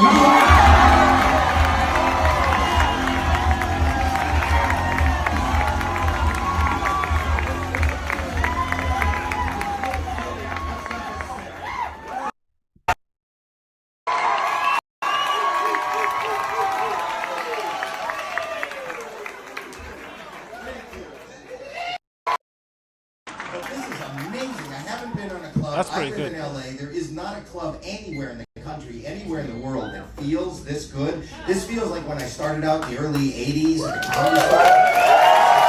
Wow. High praise. High praise. Anyway. Maybe they should start doing that in flipping nightclubs. I wonder if Berghain will ever do that sometime in the future. Because at the moment, Berghain, obviously, you know, it's known for being really hard to get into and whatnot.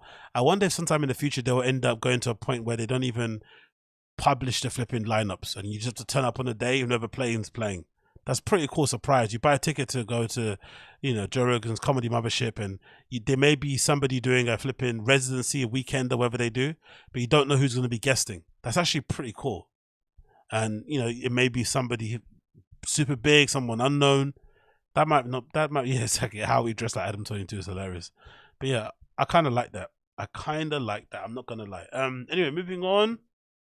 Yeah, I want to quickly to watch this video. I haven't watched this yet. This is courtesy of Two Ladies to Try. I've got a couple on there I haven't watched out, actually. There's a new one here about Ethan Klein's podcast with Bill Burr that was brutal. I'm not going to rewatch that because that definitely hurt me. Bill Burr was on top form. But there's this one I need to check out. Anthony Cumia's fallout with Bill Burr, because I think that's going to give me some background, because the clip that I made, right, of Anthony Cumia going off on Bill Burr that I took from the last live stream, I don't think I've ever gotten more racially charged comments than I ever got by covering Anthony Cumia. I don't even know who this fucker is. Legitimately, I don't know this guy. I've never listened to O&A, Opie and Anthony, or watched it. All these guys jack it off like Opie and Anthony was fucking the comedy version of the fucking Sopranos or some shit. I don't know anything about Opie and Anthony. I'm from the UK. I'm super uncultured when it comes to that regard. But honestly, I don't think I've ever gotten more racially charged comments on any of my video clips than me covering Anthony Cumia. And that clip from Anthony Cumia was pretty black and white. He was being kind of douchey about Bill, really racist towards his flipping wife, and also just being a cunt to that other guy, you know, the security dude.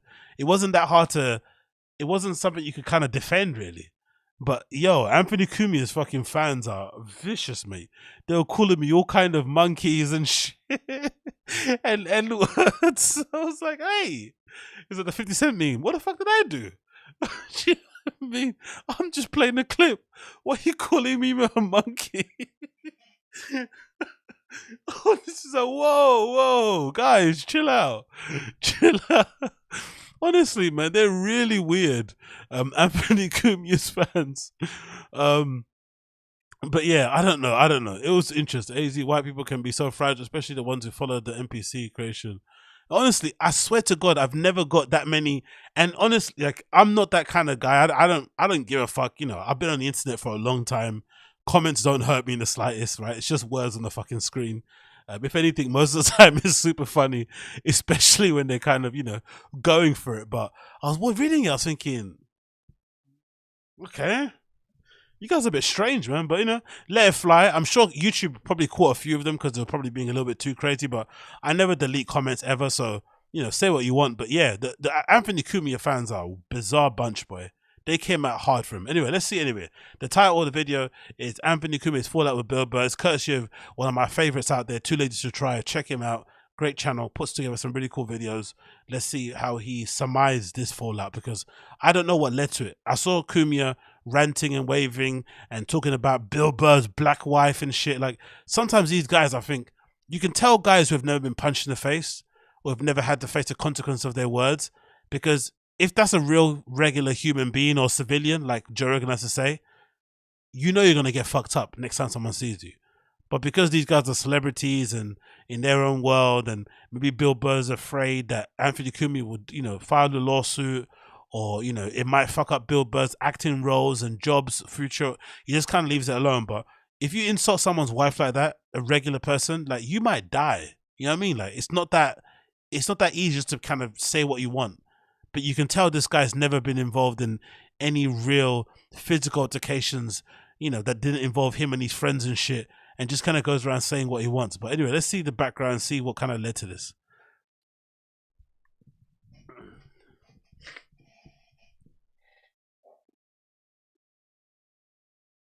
Alright, so in this video, I'm going to be talking about the feud between Bill Burr and Anthony Cumia and why these two hate each other so much. I don't know if they're ever really friends with each other, but obviously at one point they put up with each other and they had some good moments together on the radio. But I think Anthony even said they were never really friends with each other. You know, it sounds like he respects what Bill's done, like his comedy career and everything. But you could tell these two were probably never going to be friends outside of the show, because on the show they'd argue a lot, and I'm sure outside the show it'd be even worse. And also, the stuff they'd argue about has only become more prominent and more divisive in today's culture, and neither one of them was really going to budge on the position they had on these issues. Their beliefs have only been further solidified over the past 10 years. Even back when they used to do the radio show, they'd always have disagreements about racism, of course. That was probably their biggest point of contention, and that's obviously what completely destroyed their relationship. Dude, there's another kid in Tennessee. He's 29 years old. He has 21 kids.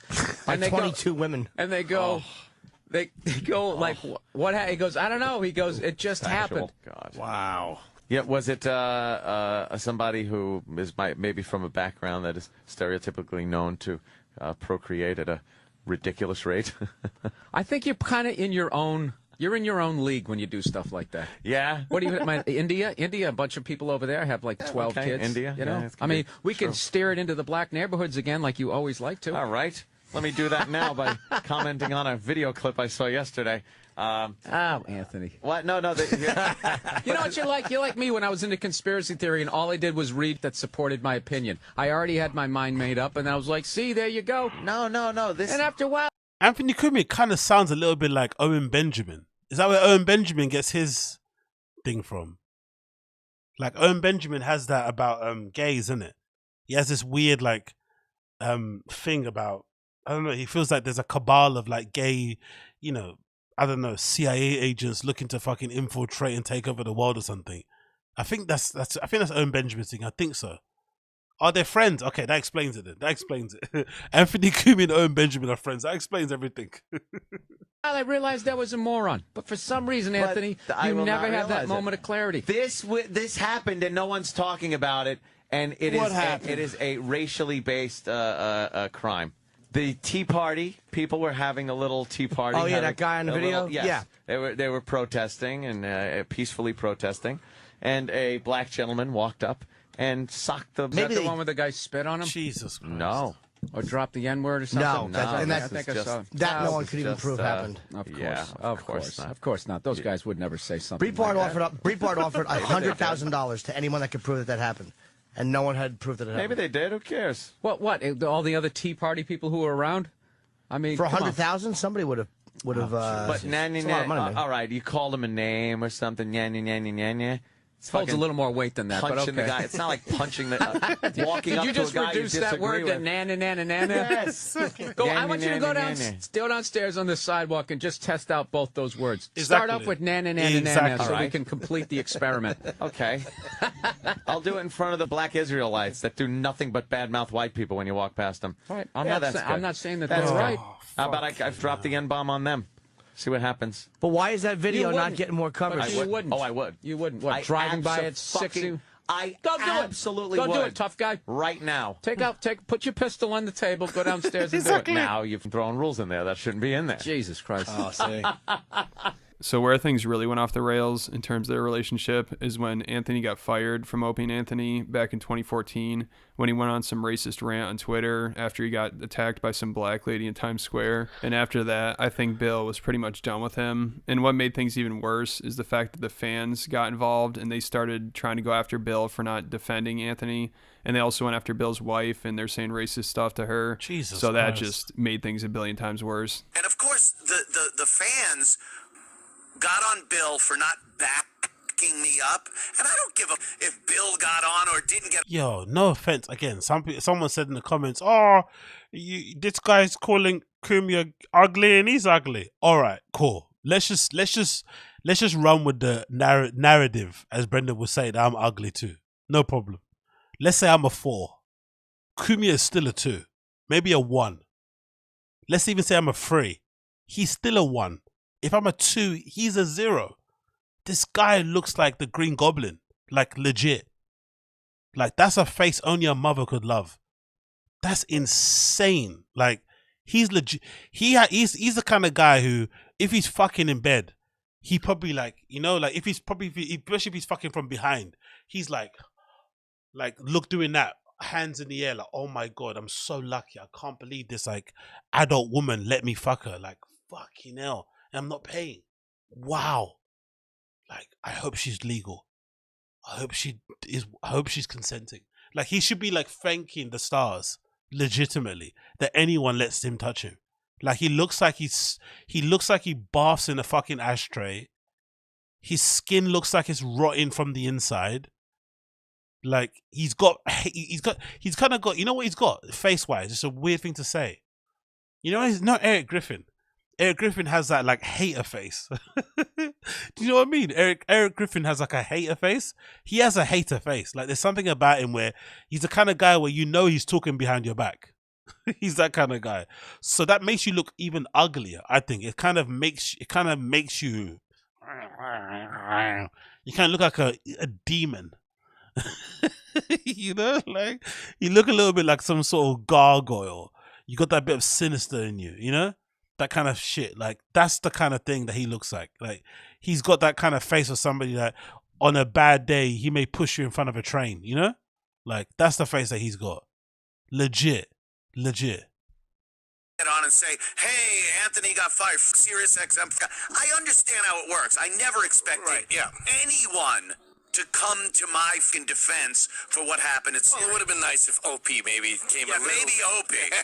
But other than that, I understand. People have their shit, their careers, their lives to live. I'm not the center of everyone's goddamn universe. So because I didn't do that, the fans, because Bill didn't do that, the fans really gave his wife a lot of shit. And the race stuff came into it. But she got into the fray. So they're attacking Bill. She comes to Bill's defense.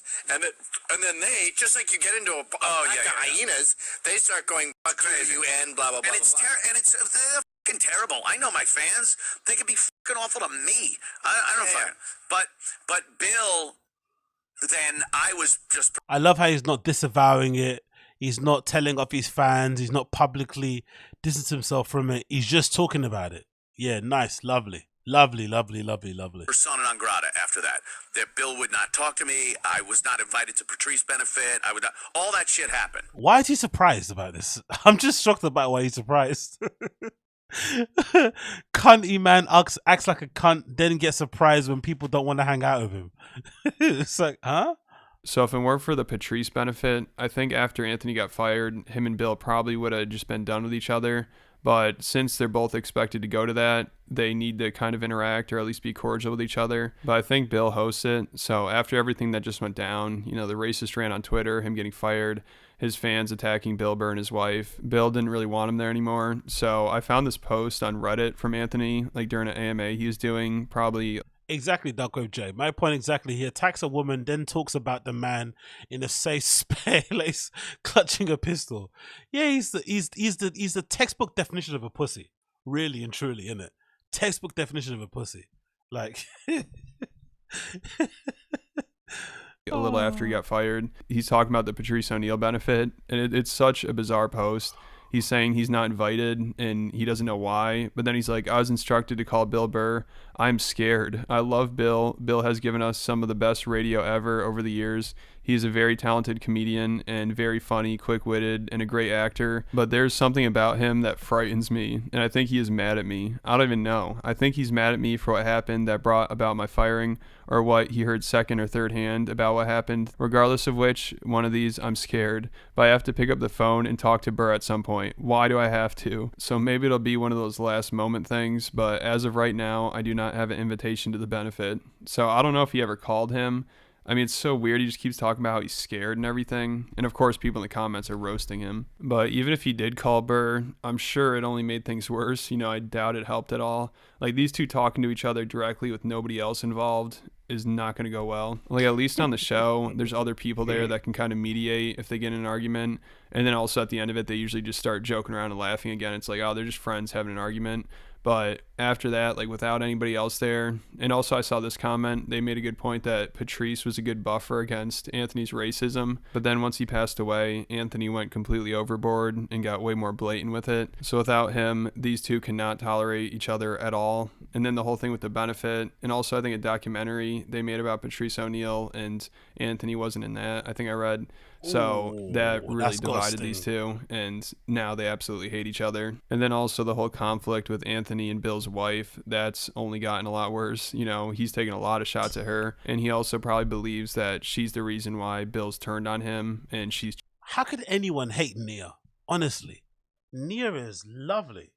Don't know the lady, great woman, never met her, but she seems really nice whenever she comes on Bill Burr's podcast. And like I said, like, she legitimately is one of the flipping MVPs of that show. When she comes on, it's actually hilarious.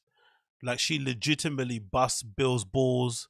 She probably does make him bust as well, which I'm sure is nice. But they generally look like they get along. Like, for sure, they absolutely get along really well. They clearly love each other. He clearly appreciates her. She clearly appreciates him. And they always have great chemistry on the pod. It's absolutely hilarious. Her impression of him, it makes me laugh all the time whenever I think of it. She does him really well. But it's not even like in an amazing accent. She just does him well in terms of his mannerisms. She's awesome. How can you hate her? Like, she's really funny. But, you know, what's his name? He seems to have a thing against the blacks, isn't it? Changed him, you know? And I want people, fans that remember from many years ago, Burr being on the O&A show. Yeah, exactly, Uche. Yeah, you know why they hate that? Of course I know why. And sitting there with the likes of Patrice O'Neal and other comics that really could put some shit. They were calling me a monkey in the flipping comments, mate. Eh? They were saying I was showing fucking feet in the chats. I was showing feet in group chats, in chat rooms. Kumia fans are fucking dorks, man. Absolute dorks. And I bet they're all fucking middle-aged white dudes as well. Like, going around standing some noodly... Look at this noodly-armed, goblin-faced freak. You know what I mean? These are the guys that they're standing. You're standing this guy. You're standing this guy, right? Who sits in front of a green screen fucking landscape of New York with noodle arms, a shirt with... Like, who wears... Like, what is this? What is this? Come on, man. Get out there. This is, I don't know who this is. I swear, I don't know who this is. If it's the clip, I think it is. Dude, that is like, it's like... Yeah. Let me pontificate. Yeah, it's very self-indulgent. Oh, God. And also, I'm sure he believes she's the reason why he wasn't invited to the benefit anymore, which could be accurate. You know, I don't know. She definitely hates him. There's no question about that. And there's no way she wanted him at that benefit. But, you know, I'm sure Bill didn't really want him there either. So Bill actually did sit down and talk to Anthony, I think, like... maybe 3 or 4 years ago this was, I'm not totally sure, but he was out doing Joe Rogan's podcast and Joe convinced them to have a meeting together. He got them to sit down with each other and it sounds like it went how you'd expect it to go. But I went out to LA to do Joe Rogan's show. And it was... How is Joe Rogan still this guy's friend? Like, he's legitimately super unlikable. Doesn't have a lot of comedy friends, but Joe seems to like him. Joe has a weird, I don't know. He has a weird gauge on like who's likable and who isn't, isn't it? It's strange. Like, how is this guy more likable than Dave? Why does this guy get back on JRE, but Dave Rubin doesn't? Like, Dave Rubin's a bit simple, a little bit dim. Maybe thinks he's smarter than he is, but why does Dave Rubin get completely iced out, but this guy is allowed to come back on? Why? It was great. You know, Rogan's awesome. And he goes, look, I'm going to set something up at Bill Burr where you guys can sit down and talk. Because after the whole Times Square thing, his wife got, like don't even talk to that guy. He didn't, his fans. So he goes, you and Bill get together and just hash it out, talk. So I'm sitting there waiting at the table. Oh, he shows up a little late, sits down. It was one of the most uncomfortable sit down moments right now. I was so uncomfortable that I've ever had. So we go through the small talk. Hey, remember video? Remember? No. Oh shit! Might be in the security cameras or something. So we're just sitting there and we're hanging out and talking. Small talk, very uncomfortable. So he goes, look, I know, you know, what we're talking about and everything and stuff. He goes, you know, my wife didn't even want me to come here tonight to talk to you. Yeah, you shouldn't have. I shouldn't have. Both of you shouldn't have. Both of us shouldn't have. I understand this.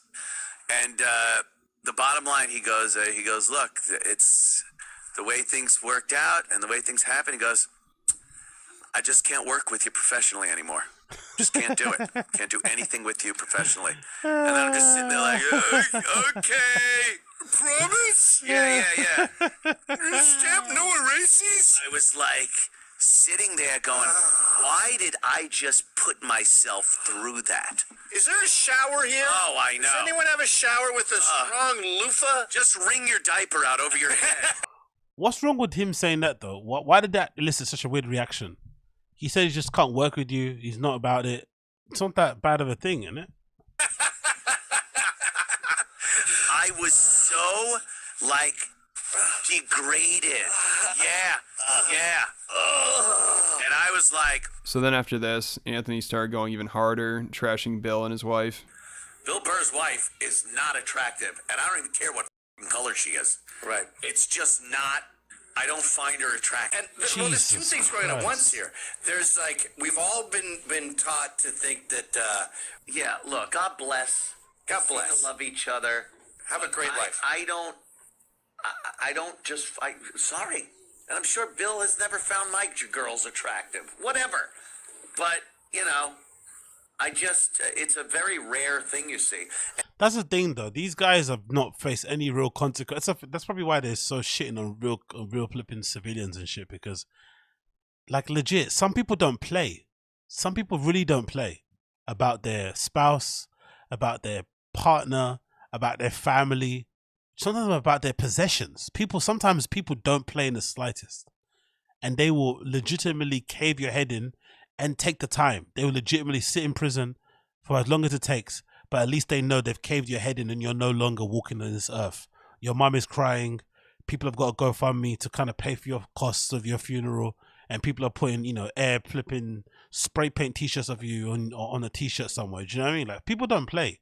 So he's really playing with fire because he's lucky that Bill Burr's, you know, essentially got way more to lose, to kind of getting in the mud with him than regular people. But regular person may actually legitimately rock up to your next comedy set and just cave your head in with a baseball bat and take the time on the chin like a champ.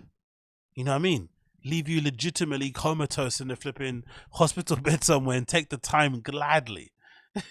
Talking about their partner like this. Like, this guy is reckless, to say the least. And he's surprised why he doesn't want to be his friend. He's surprised why Bill Burr doesn't want to be his friend or work with him professionally. Surprised. You get his wife up on the big screen. Plaster all over the place. Okay. And every time I see a white dude with a black chick, I have to imagine there's some type of parental animosity there. Fucking hell. I don't know. I actually don't. So then after all this, it's pretty clear there's no chance they're repairing the relationship. It's over. Like, these two absolutely despise each other. And even that meeting that Joe Rogan set up, that was probably a bad idea. But still, people want them to work out their issues.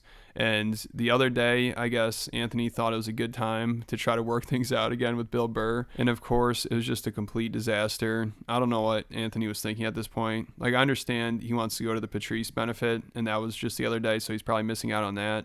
But this is not the right move right here. And he said he's drinking too, of course. I mean, I think he's always drinking, but also he's probably nervous talking to Bill Burr because he's so scared of him and everything. And after this, he's going to be even more scared because he walked up to Bill and it sounded like immediately Bill kind of freaked out and he's caught off guard. And then the security guy had Anthony thrown out of the place. And the security guy used to work for Opie and Anthony, so he was really pissed about that as well. I was like, okay, no big. I'm having a few drinks. And as I had brought up prior, the Patrice O'Neal benefit was the night before, and people are still in town. Now, who? I love quizzing the booth. Who puts on the Patrice O'Neal benefit every year? Bill Burr. Bill Burr. Bill Burr. Bill Burr comes in. And I'm sitting there. I see Bill. It was Bill Burr, by the way. It was not someone that looked like Bill Burr that I took a picture of or a video and didn't talk to or attempt to have some words with. I did attempt to have some words with Bill Burr. I was going over there to be sincere, to try my best to, as Bobby Kelly said, bury this shit with Burr. Bobby Kelly told me that. He goes, could you bury this shit with Burr? No, so I'm like, look, we're both here.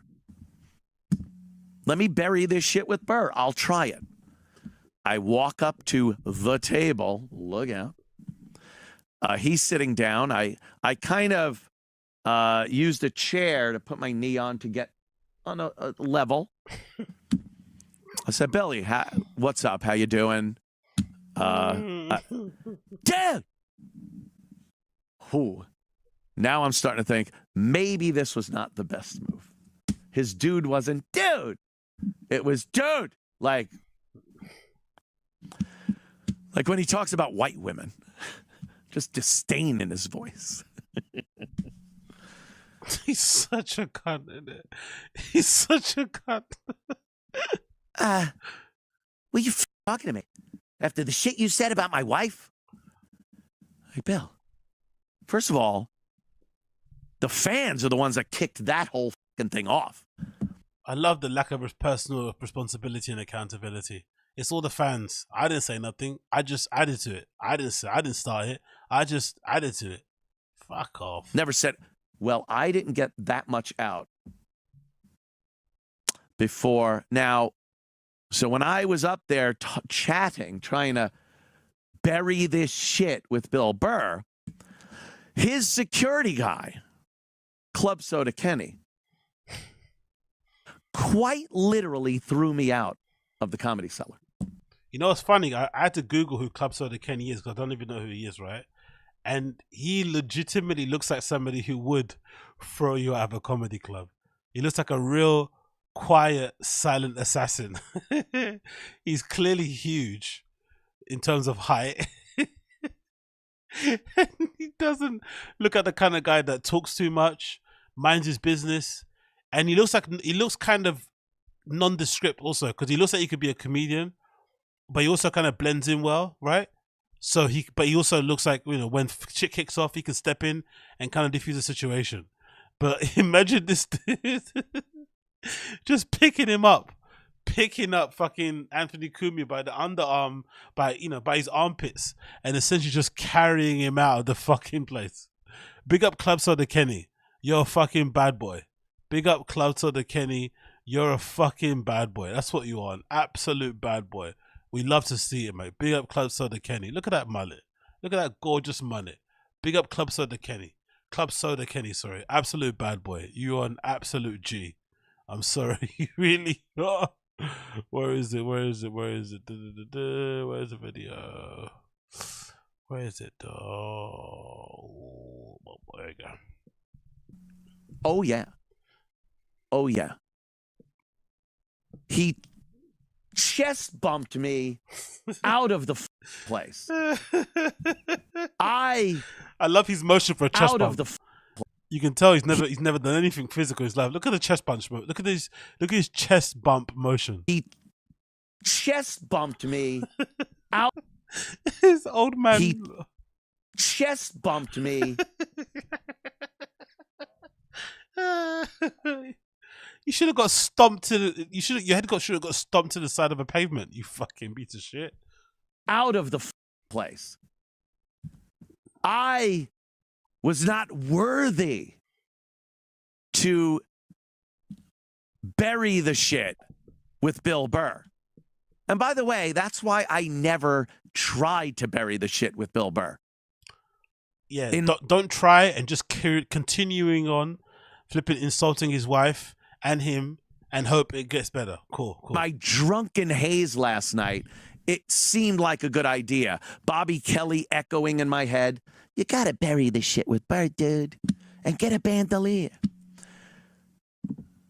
Kenny, the guy I spent years with as one of our security guys, chest bumped me physically. Shock horror. Security guy who I no longer pay is now hired by another guy who pays him doing his job. What? Removed me. Didn't even nicely be like, listen, man, you gotta just straight to physical. Go. Big up, Casa. And then I was physically removed by Club Soda Kenny. Big up, Club Soda Kenny. I'm beside myself. Look. I'm beside myself. Just thinking, this has been on my mind that this fucking guy who we supported, paid, and enjoyed the company of for years, I was just another piece of shit in the way of one of his paychecks. Yeah, it's a I job, was innit? just another piece of garbage that needed to be removed because his paycheck might have been getting upset. Well, duh. What do you expect? That I would dare try to bury that shit with Bill Burr. I think they could still work things out. You know, they just need to have another conversation, maybe. No, I'm kidding. That was the nail in the coffin. I mean, if anybody thinks these two are working it out, they're delusional. Like Bobby Kelly just thinking they could work things out, that was a bad idea. But I'm glad it happened. I mean, that sounds like a funny scene right there. I wish somebody got that on video. Bill freaking out, and then I'm sure Anthony was all scared.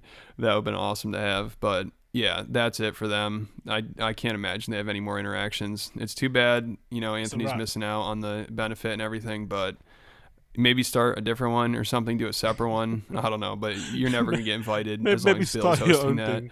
They're never going to allow you there. So that's about it for this video. Thanks for watching. Make sure you check out my Patreon if you want to. Oh, amazing. Yeah, big up to Lazy to Try. Check out all of his shit.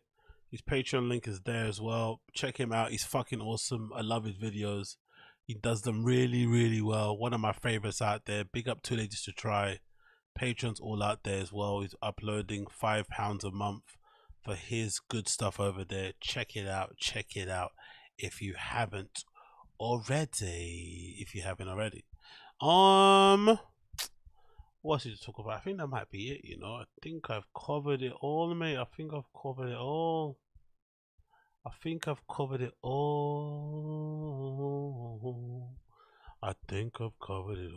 me just double check here, see if I've missed anything before I leave you lovely creatures. Oh, this is absolutely amazing. Look at this. Big up, was it someone called Bone Fork? You seen this? Wow. Look at that. Oh my god. That's a work of art, mate. I'd have that framed. I'm not gonna lie. That's fucking awesome. It's a poster for the Gringo Pappy. Someone's made an illustration. Dicey Dicey. It features 3 illustrations of Brendan iconic pieces in the documentaries.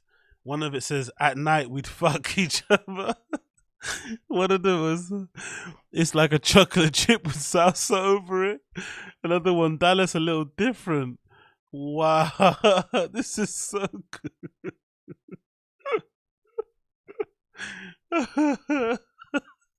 This is really good. Holy shit. The backdrop as well with the stars. Dicey, dicey.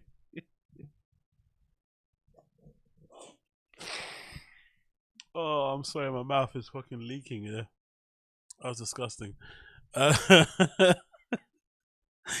Honestly, that was so good. Big up the guy who put this together, man. This is fucking amazing. Wow. This is so well done. This is really good. This belongs in a t-shirt. This should be Gringo Pappy merch, but he's too pussy to do this. He wouldn't do this. And look, it's even got the fucking Mexican flag in it. Yeah, it looks, yeah. This is what the fucking t-shirt merch or the Gringo Pappy merch should be. Was there even Gringo Pappy merch? Did it exist? I'm not sure if he put it out. Did that exist? The Gringo Pappy. Did he put out any merch ever for that? I don't remember seeing it. Oh, I guess that, yeah, there was. There we go. Gringo Pappy long body tee. For all my essays out there, innit? Long body t-shirt with the Gringo Pappy. What's it got on the front? The logo with the fucking donut bussy in the front. That donut bussy logo is so horrible. I swear on my life. The Gringo Pappy, a Thick Boy comedy special. Wearing a comedy special shirt, is that as bad as wearing a band t-shirt for a band you don't listen to? I wonder. Like wearing a, like, who's gonna do that? Oh, but James Burke, not gonna lie, I kinda want it. Oh, but this, really? Do you want this? Really? I guess to be fair, the back looks better than the front. The back I would take. I think what he should have done was put this back logo on the front. Just make it smaller. I don't get why he's got this donut included. Just take off the donut, essentially, and leave the back the same. Yeah, take off the donut logo and it's fine, basically. Or maybe remove the text and leave the donut logo. But not 2. It just looks too, there's like 3 different fonts plus the donut. It's just too much. I would have put this back logo on the front. Or maybe just made maybe the font as well is weird. I like this font in the middle more than this. I think this font would have worked better. So just make the font all one, make the Gringo font all one, all together, and then remove this Thick Boy special shit, and then just put that in the front and the back, and it's pretty sick. But yeah, that donut pussy, no thank you. Me not like the donut pussy. What else we got here? We got more Thick Boy stuff. Thicky. Oh look, we got under brim hat thick. Got the print from the flipping wall. Put on the under brim of the flipping, or the under the brim of the hat as well. That looks pretty nice. Yeah, the best thing he's got actually in the store is definitely this. This design is really good. I think this design is really, really good. I'm surprised this hasn't sold out. This is definitely his best design ever. This dicey shirt, snake eyes dicey. This is really good. With the see that smaller logo on the front with the dicey, and then at the back. Like if it was me, I would have either taken off the text and just had the 2 dice, or have the words underneath both. Like take this on, so dicey. You know? That's what I would have done. To kind of really lean into the meme a bit. Like just remove the text underneath, dicey on the top, dicey underneath with the dice, or remove the text completely and just had the 2 dice. That would have been pretty cool. But I think that's his best design he's ever done. This design. And this is quite nice also. I've seen him wear the hoodie. This is actually nice. This one. This logo, which is kind of like this 70s kind of show type of font. This is quite nice. Dicey logo. Again, clutching at straws here. Bottom of the barrel stuff. But if we have to be somewhat positive, I think those 2 designs are pretty decent. Let's not lie here, right? Let's not be unfair to the Dicey King. Anyway, that is it for now. Random show episode number 102. 102. en españoles, en el españoles, para españoles, en españoles. As you can tell, I'm practicing, mate. I'm practicing out here. But yeah, big up all the people watching. I appreciate each and every one of you. I'll probably be back again with another shorts.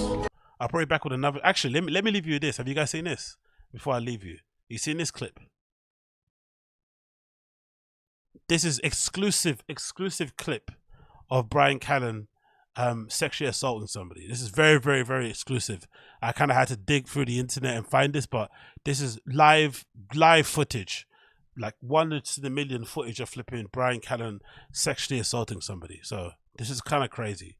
So if you're near small kids or something, cover their eyes, cover their ears, because this is some evidence of you know, I'll be your girlfriend. You'll keep me my girlfriend. Look at this.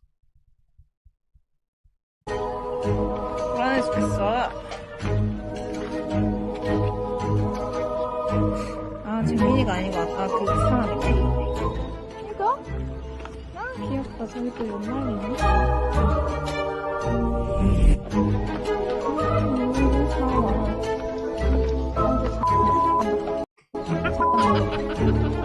저기요! 변태 새끼!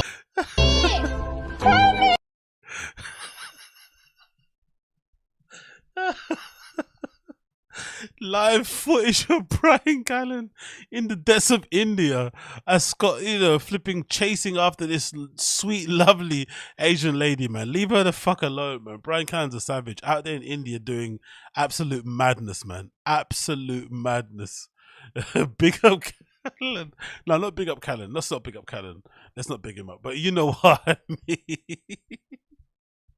You know what I mean. Fucking hell. You see Callen terrorizing people in the street. Like, keep your fucking winker to yourself, mate. Put your little wiener in your flipping pocket and relax, okay? Put your wiener in your pocket and relax. And then another clip to play here again before I leave you guys. What I want for New York? What's going on in New York? Please someone tell me. What's happening in New York? Look at this clip. Who does this? Is this guy on drugs or something? Imagine rocking up to a police officer and doing this. This is fucking wild. Look at this. 2 cops outside of a shop just chilling. And look what happens. A dude rolls up, bang, hits a cop with a bottle, punches. Like, what? The fuck? Who does that? Like, honestly, who does that? This is crazy. She's minding her business outside of a bodega or something, and a dude literally pulls a bottle, an empty bottle out of his pocket, and then hits her in the back of the head.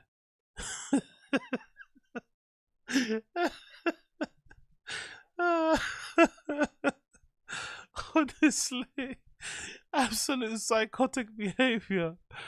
Absolute psychotic behavior. I swear to fucking God, man. And then, of course, we've got last video to play here, which is fucking wild. We got this mum of the year, mum of the century, mum of the decade, you know, sharing some flipping seasonal greetings with her neighbor. Through the thing? You're doing, yeah? You are artificial and disgusting. And you know what? Your kid is going to die. And I don't have to do anything. I'm just gonna watch and smile as it happens. And watch. Yes. It's currently 5 p.m. on a Saturday in April. Yeah? And this woman lives next to me in Riverview, Florida. And she's going Of course it's Florida. Of course. on a rant. She just punched a hole through my fence. This is made of artificial. She's trying to put... Okay, so we're going inside right now. Florida shit, mate. Big up Florida. I fucking love America. I can't wait to visit, man. Honestly, I really can't wait to visit. I just fucking love freaks and psychos. They bring me so much joy. The amount of time I wasted in my life talking to like local freaks and weirdos is really disconcerting. I love it. I don't know what I love about it. Maybe because I see myself in them. I know that I'm only a few psychotic breaks away from punching holes into fences and shouting at kids and telling them they're gonna die. I know that's within my capacity. You know what I mean? I'm not too far away from it the slightest. I'm not better than that. I've definitely got that within my flipping skill set for sure. It's definitely some of my dormant genes there lying in there, my dormant crazy genes. So maybe I identify with them in that regard. But big up all the psychos, big up all the crazies, keeping this world interesting and lit for all of us out here, isn't it? Big up, big up, big up. Anyway, that is finally is the end of the the Random Show episode number 102. Thanks so much for tuning in. Random Show episode number 102. If you want to check out the podcast, it's available as per usual on Spotify and on Apple. You can check this out and watch it and listen to it. Sorry, if you want to, it'll be the audio thing. I'll put timestamps later on today. I'll probably stream again later on because I've got some other bits I wanted to put through. And then I'll see you guys again very soon. Take care. Be safe. Peace. Bye.